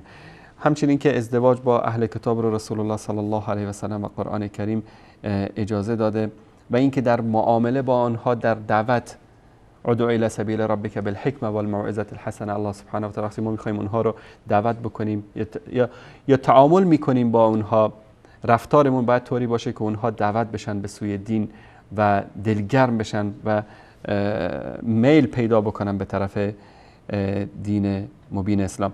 عدالت رو با اونها مراعات بکنیم، ظلم به اونها نکنیم، بی جهت اونها رو نکشیم، اموالشون، نوامیسشون، نرید دختری کافری رو بگی که آقا من این رو کنیز گرفتم که ببرم. این یعنی در تعامل با کفاری که در حالت جنگ نیستن با مسلمان ها، ما باید عدالت رو در همه امور زندگی با اونها مراعات بکنیم. رسول الله صلی الله علیه و سلم به کفار هدیه میدادن، کفاری که در حالت جنگ نباشن با مسلمان ها، به خاطر دعوت اونها، به خاطر اینکه قلب اونها به طرف اسلام میل پیدا بکنه. عیادت کردن بیمار، اگر از اونها کسی مریض بود، برای مصلحت مسلمان میتونه که اونها رو کمک کردن به اونها اگر محتاج باشن و این سبب بشه که اونها میل پیدا بکنن به طرف دین مبین اسلام. دعا کردن برای هدایت اونها. همه اینها مطالبی است که ما مسلمان ها باید در نظر بگیریم و در رفتارمون با مسلمان و در رفتارمون با کافر. نص صریح قرآن کریم به محمد مصطفی صلی الله علیه و سلم چی است؟ میگه که محمد رسول الله، محمد فرستاده الله است، و الذین معه، کسانی که با محمد هستند صلی الله علیه و سلم، یعنی کسانی که ایمان آوردن به او، چی هستند؟ اشداء علی الکفار، با کافران درشت خو و سختگیر هستند، رحماء بینهم، و در بین هم دیگر چی هستن؟ مهربان هستن با هم دیگه. پس آنچه که ابراهیم علیه السلام رو الله سبحانه و تعالی در قرآن کریم برای ما مثل میزنه که قد کانت لکم اسوة حسنة فی ابراهیم، ای مسلمان ها برای شما در ابراهیم و کسانی که با ابراهیم بودن سرمشق نیکوست. اذ قالوا لقومهم، وقتی که گفتن به قومشون، چی گفتن به قومشون؟ اینا براء منکم و مما تعبدون، ما از شما و آنچه که به جای الله سبحانه و تعالی میپرستید بیزاری میجوییم، بری استیم، بیزار استیم. کفرنا بکم، ما منکر شماییم، به شما کفر ورزیدیم. و بدا بیننا و بینکم العداوة والبغضاء، و همواره در میان ما و شما دشمنی و کینه پدید آمده است. حتی تؤمنوا بالله وحده، تا آن که فقط به الله ایمان بیاورید. یعنی این کینه و عداوت و دشمنی که ما داریم در راه دین تا وقتی پابرجا باید باشه که طرف مقابل چیکار بکنه؟ ایمان بیاره، به دین مبین اسلام برگرده. و الله سبحانه و تعالی مؤمنین رو خطاب قرار میده، میگه یا ایها الذین آمنو لا تتخذوا اليهود والنصارى اولیاء، ای کسانی که ایمان آوردید، ای مؤمنان، یهود و نصارا رو یار و دوست خودتون نگیرید. چرا چند کشور جمع شده، نیروی آیساف رو تشکیل داده، 4 تا ملا و آخوند و مجاهد نما و اینها هم به ساز اونها میرقصن، در سایه اونها زندگی میکنن. این آیات در مورد اینهاست. 4 تا عالم نما امروز در کمیته دین تاجیکستان، هر ظلمی که بر علیه مسلمان ها میشه، اینا بر پای اون ظلم مهر تایید میگذارن. الله سبحانه و تعالی میگه که یا ایها الذین آمنو لا تتخذوا اليهود والنصارى اولیاء، یهود و نصارا رو دوست خودتون نگیرید. بعضهم اولیاء و بعض، بعضی از اینها دوستان بعضی دیگر هستن. این روس و چین و آمریکا و فرانسه و همه اینا وقتی که جمع بشن اونجا در کنفرانساشون میگن و میخندن و میخورن، همه دشمن ما هستن. یک وجه مشترک دارن بر علیه ما، همه دشمنن. امروز در سوریه خیلی جالبه، آمریکا میزنه، اسرائیل میزنه، روسیه هم میزنه. گاهی اوقات اون روز در اخبار میخوندم که هواپیمای آمریکایی مسیرش رو عوض کرد به خاطر اینکه جنگنده روسی اومده بود بمباران بکنه. صبح روسا بمباران میکنن، شام آمریکایی‌ها بمباران میکنن. همه هدفشون چی است؟ هدفشون نابودی اسلام و مسلمان هست.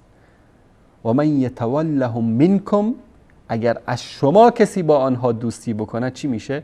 فانه منهم، اونم یهودی و نصرانی میشه. کسانی که در خدمت یهود و نصارا قرار میگیرن، اونها رو دوست خودشون قرار میدن، فانه منهم، از جمله اونها محسوب میشه. ان الله لا یهدی القوم الظالمین. الله سبحانه و تعالی قوم ظالمین رو هدایت نمیکنه. و آیه دیگری در سوره مائده آیه 50: یا ایها الذین آمنوا لا تتخذوا عدوی و عدوکم اولیاء. ای کسانی که ایمان آوردید، ای مؤمنان، دشمن من و دشمن خودتان را دوست نگیرید. شما رو به خدا، روسیه دوست خداست یا دشمن خداست؟ آمریکا دوست خداست یا دشمن خداست؟ امروز در تاجیکستان اینایی که این ظلم‌ها رو بر علیه مسلمان ها میکنن، اینها دوستان خدا هستن یا دشمنان خدا؟ این آیه به شما میگه که دوست خدا رو دوست بگیرید، دشمن خدا رو دشمن بگیرید. هر کی میخواد باشه، میخواد رئیس جمهور باشه، میخواد صدر اعظم باشه، میخواد وزیر باشه، میخواد رئیس کمیته دین باشه، میخواد آخوند باشه، ملا باشه، داملا باشه، هر چی که میخواد باشه. واقعا یعنی آیات و احادیثی که من انتخاب کرده بودم در این مورد، من شاید 10% رو نتونستم در این مدت برای شما بیان بکنم، اما از این لحظه به بعد وقت رو اختصاص میدیم به شما عزیزان. میان برنامه خیلی کوتاه میبینیم و بعد از اون برمیگردیم و با تلفن‌های شما بزرگواران در خدمتتون خواهیم بود. با ما همراه باشید.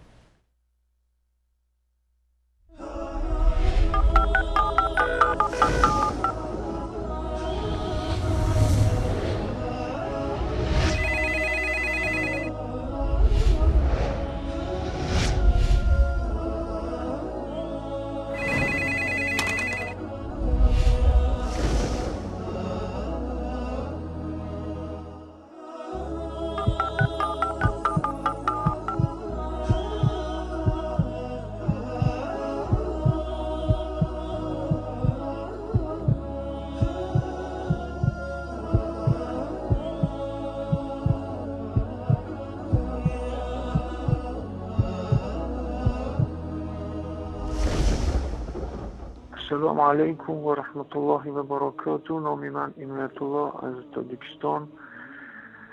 حضرت اگر از راجونو امیتا گفتنیم که اگر امی پرزیدنت تاجیکستان نومالی رحمان طاغوت نباشد، در روی دنیا دیگر طاغوت وجود ندارد. از راجونو بعد شما در ممکن در فکر باشد که چرا ما خاموشیم، ریشوی ما را میپروشن، رمالای خود ما را میگیرن. اگر ما سخن حق بگیم، حضرت جان ما را سلفی، حزب تحریر، وهابی گفته میبرن، در کنج ترمه 25 سال ترمه میکنن حضرت جان.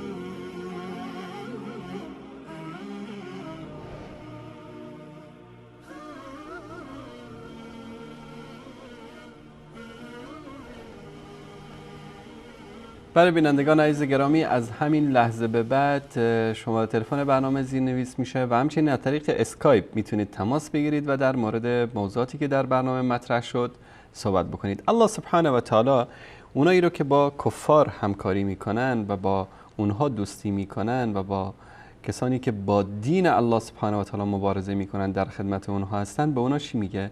بشر المنافقین، اونها رو منافق خطاب میکنه، به ان لهم عذابا الیما، که برای آنها عذابی است دردناک.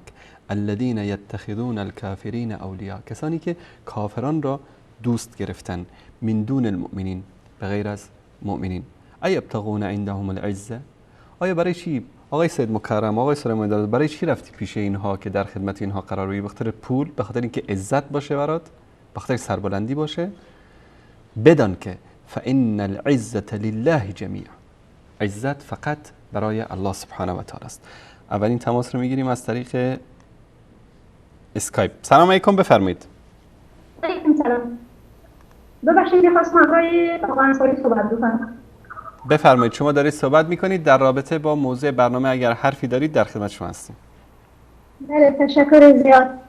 من خانم تاجیکی هستم. می‌خواستم گفتنی از به مردهای تاجیکستان که صرف همه وقت اونا در همه بابت، مثلا خانم‌های تاجیکستان همه وقت اونا گناهگار میدونن که مثلا خانم تاجیک چادر نمیپوشه یا که مثلا ولگردی میکنه یا چیز میکنه. من فقط میخوام بگم که باور بکن هر خانم تاجیک اگر که سرش مثلا لط میشه و مثلا چادرش از سر پوچه چیز میشه، همش ننگ و ناموس مرد تاجیک میباشد. باید این مردای ما، این مردای تاجیک باید کلا از این ما دفاع بکنن. وقتی از مظلوم ترین در امریکایستان مظلوم ترین کس که هست زنای تاجیک هست. از وقتی یک پلیس میاره که چادری یک دختر تاجیک بلند میبرداره، اقلا یک مردی در اونجا نمیشه استاد نمیشه که نقدر بگه که آجوان آخه تان که مرد هستی، تان که تاجیک هستی، همین خودت هست، مادرت هست، چرا تا یک نفر استاد نمیشه؟ ما بنه خاطر میگم مردای تاجیک ننگتان ناموستان کجا شد که شما چرا نمیگیم که خواهر ما هم خواهر داریم، مادر داریم، دیگه چیزاست هست بنه خاطر. و بعد دیگه گفتنی هستیم که ملاهایی که مثال که در تاجیکستان مثلا به خدا تقریبا من خودم مثلا در یک قریه یک مولا در اونجا بود باور میکنه از خورده تا که بزرگ شده که بود مردا مثلا یا چیزای مغازه بودن که شراب سودا میکردن یا چای جوان یا مردای مثلا فامیلدار شراب میخوردن. یک روز نشونیده که همین مولا یک نفر استاپ کرده باشه بگه که یا در نماز جمعه یا در مساجد یا در چیزا که مثلا چرا شما همین شراب میخورین یا مثلا همین به خاطر اسلامیت هم که مثلا اصلا همین شراب خوردن و مثلا چیزا و کلن همش چیز شریعت هست. یگان مولا نمیگه که چرا شراب میخوری یا مثلا شراب بیخی گناه داره چیز داره، هیچ نمیگم. فقط میره و دامون یک خرابه نماز میده خلاص، دیگه هیچ مسئولیت نداره به همون مردم که مثلا شرط شرایط مثلا اسلام به اینا بده. باور بده تا که در پاکستان زندگی میکردم هیچ اصلا از اسلامیت هیچ خبر نداشتم. فکر میکردم مملکت ایران خیلی یک مملکت مثلا اسلامی است و چیز است و دیگه است. تا که در خود ایران آمدم در اونجا دیدم که وقتی اینا توهین میکنن، توهین به صحابه میکنن، باور بکن برادر عزیز خیلی بدم آمد از این مردم اهل سنتش نمیگم. در خود تهران زندگی کردم تقریبا 30 ماه و در افغانستان هم چون زندگی کردم همراه فامیلم. باور بکن مردم افغانستان هم خوب مردم است، اما چه رقم بگم در اونجا خیلی دشمن داری همین مردم کلن، همین مردم مسلمان ها که در همین افغانستان و ایران و در پاکستان در اینا که من هرچی که دیدم خیلی مثلا از اسلامیتشان روز به روز دیگه دورتر شده رفته رایست هست. خیلی جای تعصب است به خدا. تشکر از شما خواهر گرامی، تشکر از شما. پیام شما رسید، الله متعال حفظتون کنه. واقعا نکته مهمی را اشاره کردن خواهر گرامی. این مردهای بی غیرت نیستن، اینها دیوس هستن که چادر زنهای مسلمان را از سرشون بر می‌دارن. تیکای از این فیلم را اگر که نشون بدن، این یکی از یکی از خواهرانی است که در یکی از ادارات دولتی کار میکنه و حجابش رو به زور از سرش برمیدارن.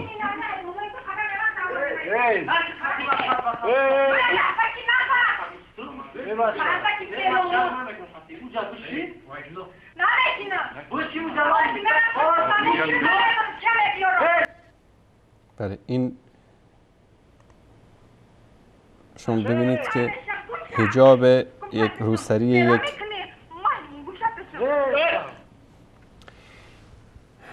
این صحنه هایی است از یک انسان بی غیرت و پست و رذلی که وارد یک اداره دولتی شده و در اونجا چادر یک دختر مسلمان تاجیک را از سرش بر می داره و یک کسی دیگه هم موبایل دستش گرفته و این صحنه رو داره چیکار میکنه؟ فیلم برداری میکنه. واقعا باید برای اینها متاسف بود، برای این مردها. بله، سلام علیکم، بفرمایید. سلام علیکم. علیکم السلام و رحمت الله و برکاته. اکا انصاری شما؟ انصاری هستم، بفرمایید. صداتون داره پخش میشه برادر عزیز. سلام علیکم و رحمت الله و برکاته. علیکم السلام و رحمت الله و برکاته. برادر، ما یک مشکلی داشتم. که مشکلی ما تاجیکستان گفتن همیشه ما روسیه زنگ بزنیم، گفتم شما را بگیم مشکلی ما. بفرمایید. جناب انصاری، ما تاجیکستان و همین روسیه پول جمع کردیم برای راه حرم اساس کردن. هم روسیه خیلی خدمت پول کردیم، پول بچه‌ها جمع کردیم، راهمون راست کردیم. این طرف حکومت اومدن صورت گرفتن، همه مردم گفتن شما مقصد پادپیس کنید که ما همین راه به شما اساس کردیم.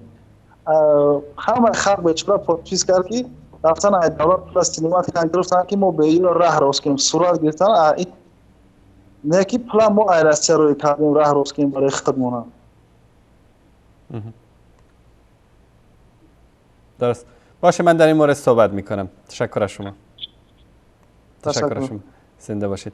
عزیزانم در اتاق فرمان، من متوجه نشدم سوال ایشون رو. اگر که لطف کنن برای من بفرستن که سوال ایشون دقیقاً چی بود.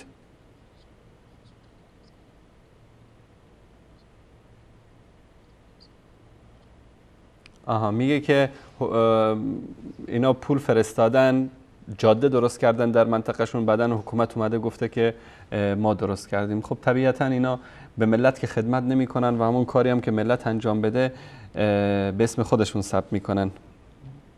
الله المستعان. بله، سلام علیکم، بفرمایید. سلام علیکم و رحمت الله و برکاته. علیکم السلام و رحمت الله و برکاته. میتونم با آقای انصاری صحبت کنم؟ دارید با من صحبت میکنید، بفرمایید. اسماعیل هستم از دوشنبه. آقای اسماعیل بفرمایید برادر عزیز. میخواهیم بگویم که برادر عزیز شما را به خاطر الله دوست می‌داریم. الله متعال شما را دوست بداره برادر عزیز. به خاطر الله سیدنا عمر را دوست می‌داریم، پیامبر علیه السلام را، و بعد می‌بینیم به خاطر الله پوتین و خامنه‌ای را. الحمدلله الحمدلله الحمدلله. برادر عزیز، اگر شما اجازه دهید به من در مسئله چگونه کشته شدن حاجی علی نظرزاده و چگونه کشته شدن برادرانش صحبت کنم، اگر بدونم که موضوع برنامه نیست. بفرمایید، منتها خیلی کوتاه و مختصر بفرمایید. بله برادر جان، روزی که حاجی علی نظرزاده فرار کرد به سوی کوهستان را، به سوی کوهستان رامی، یک برادرش به اسم حیات، میرزا حیات اومده بود، خود تسلیم شده بود و یعنی به حکومت تاجیکستان، زنده و سلامت. و یک برادر دیگرش و البته برادر بزرگی حاجی حلیم، حاجی کریم، اونم با دعوت یعنی که عدل رفته بود و پلیسگاه. بله. خودش رفته خودش تحسین کرده بود و یک برادرش هم از خونه‌شان برده بودن و اسم رحیم. درست. و روزی که حاجی حلیم با کشتن این ظالما، این حکومت خونخوار که ما به خاطر الله اینها رو بد میبینیم، اونها رو بردن کشتن و اونجا اونها در نوار گرفتن و به خانوادهش گفتن که ما اینها را برده بودیم که با حاجی حلیم یعنی که مذاکره بکنن، در روسیه میشه پیگروار. اونجا گفته که حاجی حلیم اینها را کشته، در حالی که اینها را زنده و سلامت با دست خودشان با پای خودشان رفته بودن با این پلیسگاه را کشتن. میخوایم گفتن که مردم تاجیکستان باید به خاطر الله اینها را بد بینن. این ظالم ها ببین و اینها رحم نکردن و برادرای اینها رحم نکردن، اینها را کشتن اینها را. تشکر از شما برادر عزیز آقای اسماعیل. الله از شما راضی شود برادر، از این برنامه خوب شما الله راضی شود. آمین. خداوند شما را از همه فتنه های زمینی و آسمانی حفظ کنه. آمین. و دوست عزیز برادر عزیز شما خودتون احتیاط کنید مریض نشید، ما شما را به خاطر الله دوست می‌داریم. سلامت باشید. تشکر از شما. دور نشید شما برادر جان. زنده باشید. سلامت باشید. تشکر از شما برادر گرامی. سلام و رحمت الله و برکاته. علیکم السلام و رحمت الله و برکاته. بله سلام علیکم، بفرمایید. انصاری صاحب سلام علیکم، خوب هستین؟ سلامت باشید برادر عزیز، بفرمایید. انصاری صاحب من از آلمان تماس بفرمایید. در رابطه با برنامه خوبتان که فرمودین کسایی که دوستای خارجی دارن جز منافقین حساب میشن. ما صاحب اولادای من اینجا فوتبال میکنن و از ضمنی که فوتبال میکنن دوستایم دارن، نظر دارن، پرسان میکنم که مال چیز خدا نخواسته. ما البته میفهمیم شما که ما از افغانستان هستیم و شرایط فعلی و مملکت ما شرایط است که مناسب نیست که مملکت زندگی کنیم، یعنی از هوا و هوس نامدیم اینجا. برادر عزیز، برادر عزیز بزرگوار، من در ادامه صحبت ها عرض کردم که این عداوت و دشمنی با کسانی هست که اونها در راه دین با ما می جنگند. اگر که در حالت جنگ با ما باشن ما با آنها می جنگیم و عداوت و دشمنی داریم. ببینید یکی معامله است، بازی است، تجارت است، اینا هیچ اشکالی نداره. الله سبحانه و تعالی در آیه 8 سوره ممتحنه میفرماید که لا ینهاکم الله عن الذین لم یقاتلوکم فی الدین. الله سبحانه و تعالی شما را منع نمیکنه، مانع نمیشه که کسانی که در راه دین با شما نجنگیدن که شما به اونا چیکار بکنید؟ ولم یخرجوکم من دیارکم، و شما را از سرزمین هاتون اخراج نکردن. ان تبروهم و تقسطوا الیهم، با آنها نیکی بکنید، با آنها به عدالت برخورد بکنید. اسلام از این مانع نشده. و یک نکته خیلی مهم رو که شما و فرزندانتون باید در دل داشته باشید این است که در قلبتون نسبت به مسلمان ها محبت داشته باشید و اون محبتی که نسبت به مسلمان ها دارید به کفار نداشته باشید. انشالله داریم صد. تشکر برادر عزیز. خواهش میکنم بسیار شما تشکر کنم.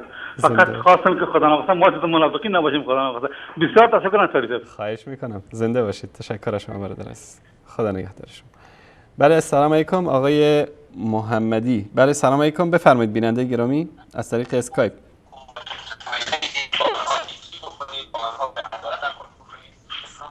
سلام علیکم، بفرمایید. السلام علیکم و رحمت الله. علیکم السلام و رحمت الله و برکاته. استاد خوب هستین؟ سلامت باشید برادر عزیز، بفرمایید. استاد عزیز ما یک خواهش داریم از شما. ما از برنامه های شبکه وصال حق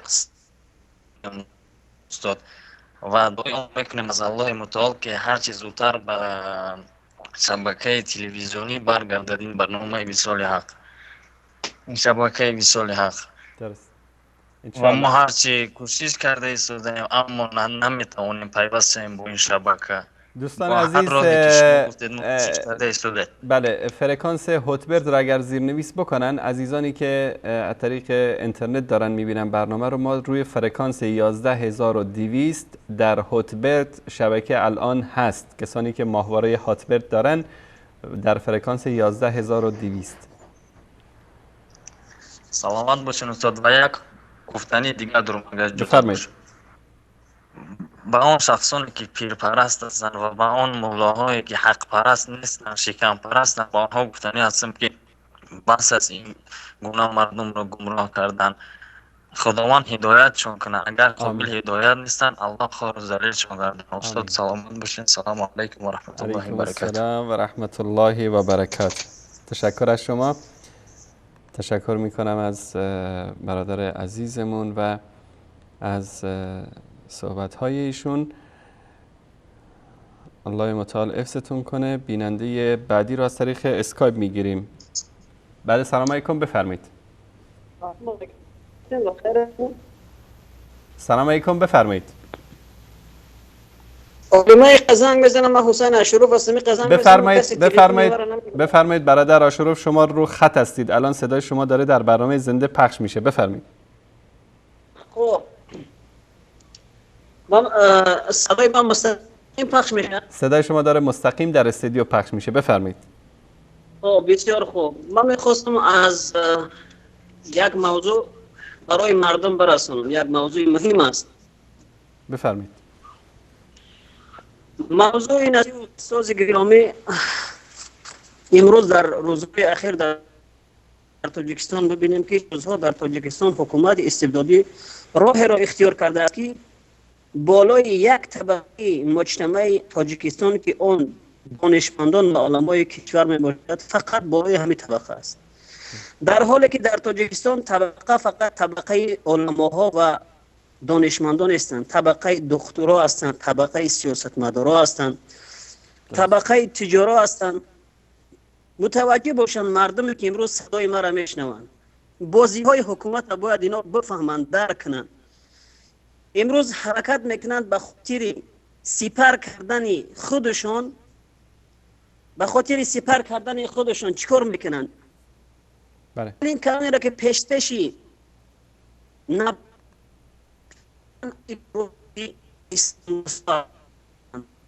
اهل سنت و جماعت اینا را میگیرن پیش کنن که در مقابل نبردشان سپر شوند، اینا کشته شوند و در جهان نشان بدهند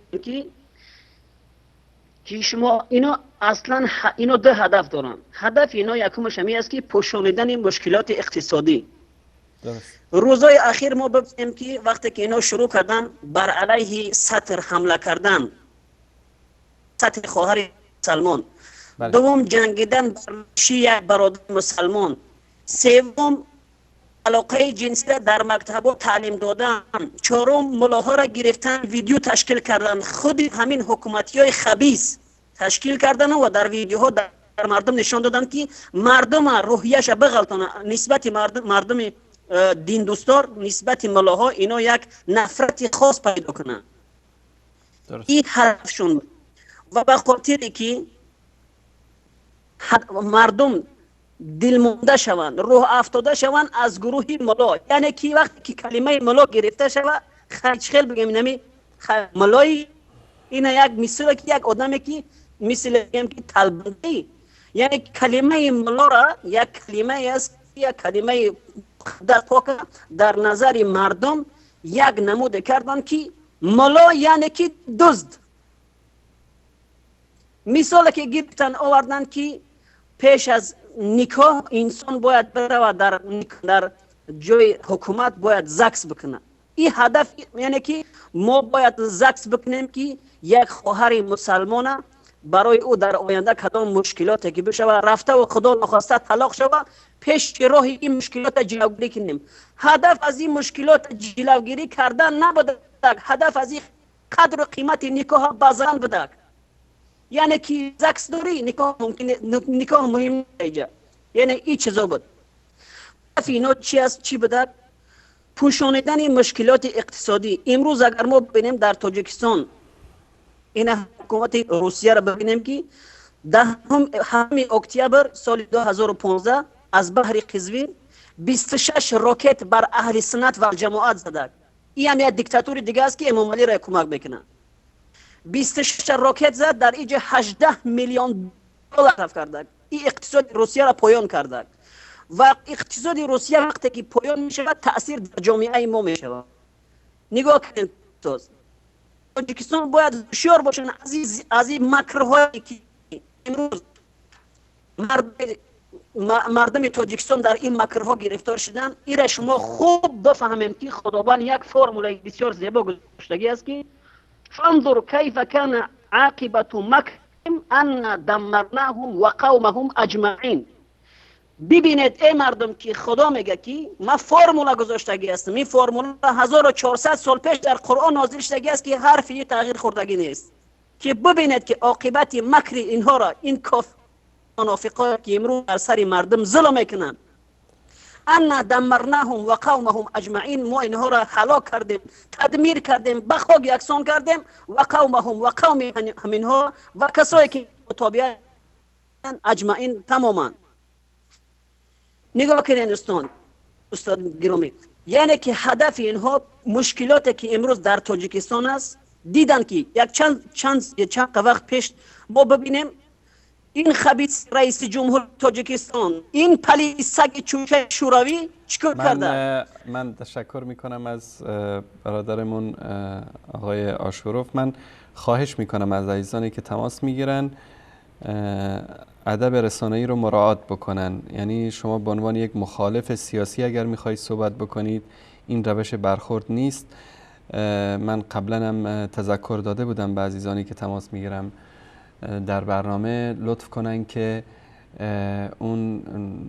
شما اگر به عنوان یک مخالف سیاسی، به عنوان یک اپوزیسیون میخواید برخورد بکنید، لطف کنید که کلماتی رو انتخاب بکنید در صحبتاتون که شایسته ادبیات سیاسی باشه، و اگر به عنوان یک عالم دین میخواید صحبت بکنید، کلماتی رو انتخاب بکنید که شایسته یک دعوتگر و عالم دین باشه. و این نحوه برخورد رو من نمیپسندم در این برنامه. من عذر میخوام از اینکه مجبور شدم تماس شما رو قطع بکنم برادر عزیز. بله سلام علیکم، بفرمایید.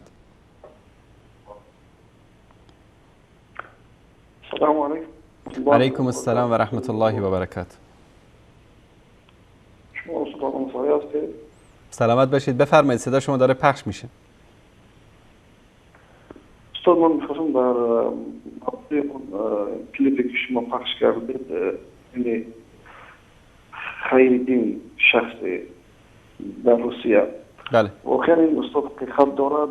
من 5 سال پیش شاهد این واقعه که من خودم حتی در صحبت‌های همین شخصیت یعنی شرکت کرده هستم. استاد واقعا این سخنش میتونم منافق واقعا حقیقت دارد. این شخص از ایران دستگیری میشد و جوانان بسیاری که اونجا جمع میشتن در گرد اون واقعا متاثر هم شده بودن از صحبت‌های اون.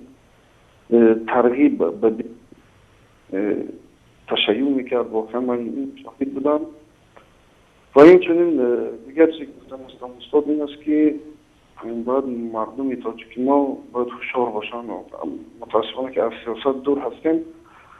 آنجا در جاهای من میشنم حتی که برادران تاجیک ما میگن که پوتین پنهانی ایمان آوردگی است، مسلمان شدگی است، در حالی که به نزدیک یک مسجد بنا کرد در پرسپیک میلینی در همان روسیه، در اونجا برآمد کرد، دفاع از اسلام کرد که اسلام تروریستی نیست و این وای دفاع کرد و 2 روز پس سوریه را حمله کرد. بمباران کرد. بله. یعنی حمله به سوریه کرد. یعنی ما باید چگونه که شما گفتید دوست از دشمن باید بشناسیم استاد عزیز. و در آخر گفتنی هستم که استاد در حق ما دعا کنیم. ما هم الله متعال وقت دعاگاه هستیم. سلام علیکم و علیکم السلام و رحمت الله و برکاته. تشکر میکنم از برادر عزیزمون و تشکر میکنم از تک تک عزیزانی که تا این لحظه بیننده برنامه تاجیکستان دردها و آرزوها بودن. ان شاء الله سعی میکنیم هفته آینده 2 ساعت برنامه رو کلا به شما عزیزان اختصاص بدیم، ما صحبت نکنیم، صدای شما رو بشنویم. عزیزانی که پشت خط موندن دوست داشتن صحبت بکنن و چون موضوع مهمی بودی این هفته و نیاز بود که کمی در موردش مفصل‌تر صحبت بشه، هفته آینده من ان شاء الله این قول رو میدم کارگردان عزیز برنامه‌ام در جریان باشن که در هفته آینده برنامه تاجیکستان دردها و آرزوها به اذن الله تعالی به عنوان منبری در مدت 2 ساعت در اختیار عزیزان تاجیک خواهد بود. خواهران و برادران عزیز تاجیکستان میتونن زنگ بزنن و در مورد هر موضوعی که دوست دارن میتونن صحبت بکنن. ما موضوع خاصی رو برای هفته آینده مشخص نمی کنیم. کلا منبری خواهد بود آزاد برای بیان اعتقاداتتون. یک بار دیگر من از برادرمون آشوروف و از عزیزانی که مجبور شدم تماسشون رو قطع بکنم معذرت میخوام که من در این برنامه اجازه نخواهم داد که کلماتی که شایسته یک مخالف سیاسی، شایسته یک مسلمان نیست که گفته بشه، این کلمات سعی بکنید که تکرار نشه و با ادب و با اخلاق انشاءالله صحبت بکنیم و نیاز نیست وقتی ما میخوایم مخالفتمون رو با یک شخصی اظهار بکنیم شما سگ بگید، خوک بگید، میمون بگید. این کلمات شایسته این نیست که در یک رسانه خطاب به شخصی شما اینو ایراد بکنید. امیدواریم که عزیزانی که تماس میگیرن در آینده این مسائل رو در نظر داشته باشن.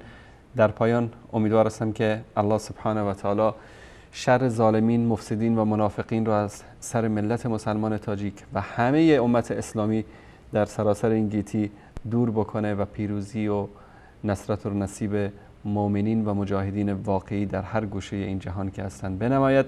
و صلی الله علی سیدنا و حبیبنا محمد و علی آله و صحبه اجمعین و السلام علیکم و رحمت الله و برکاته.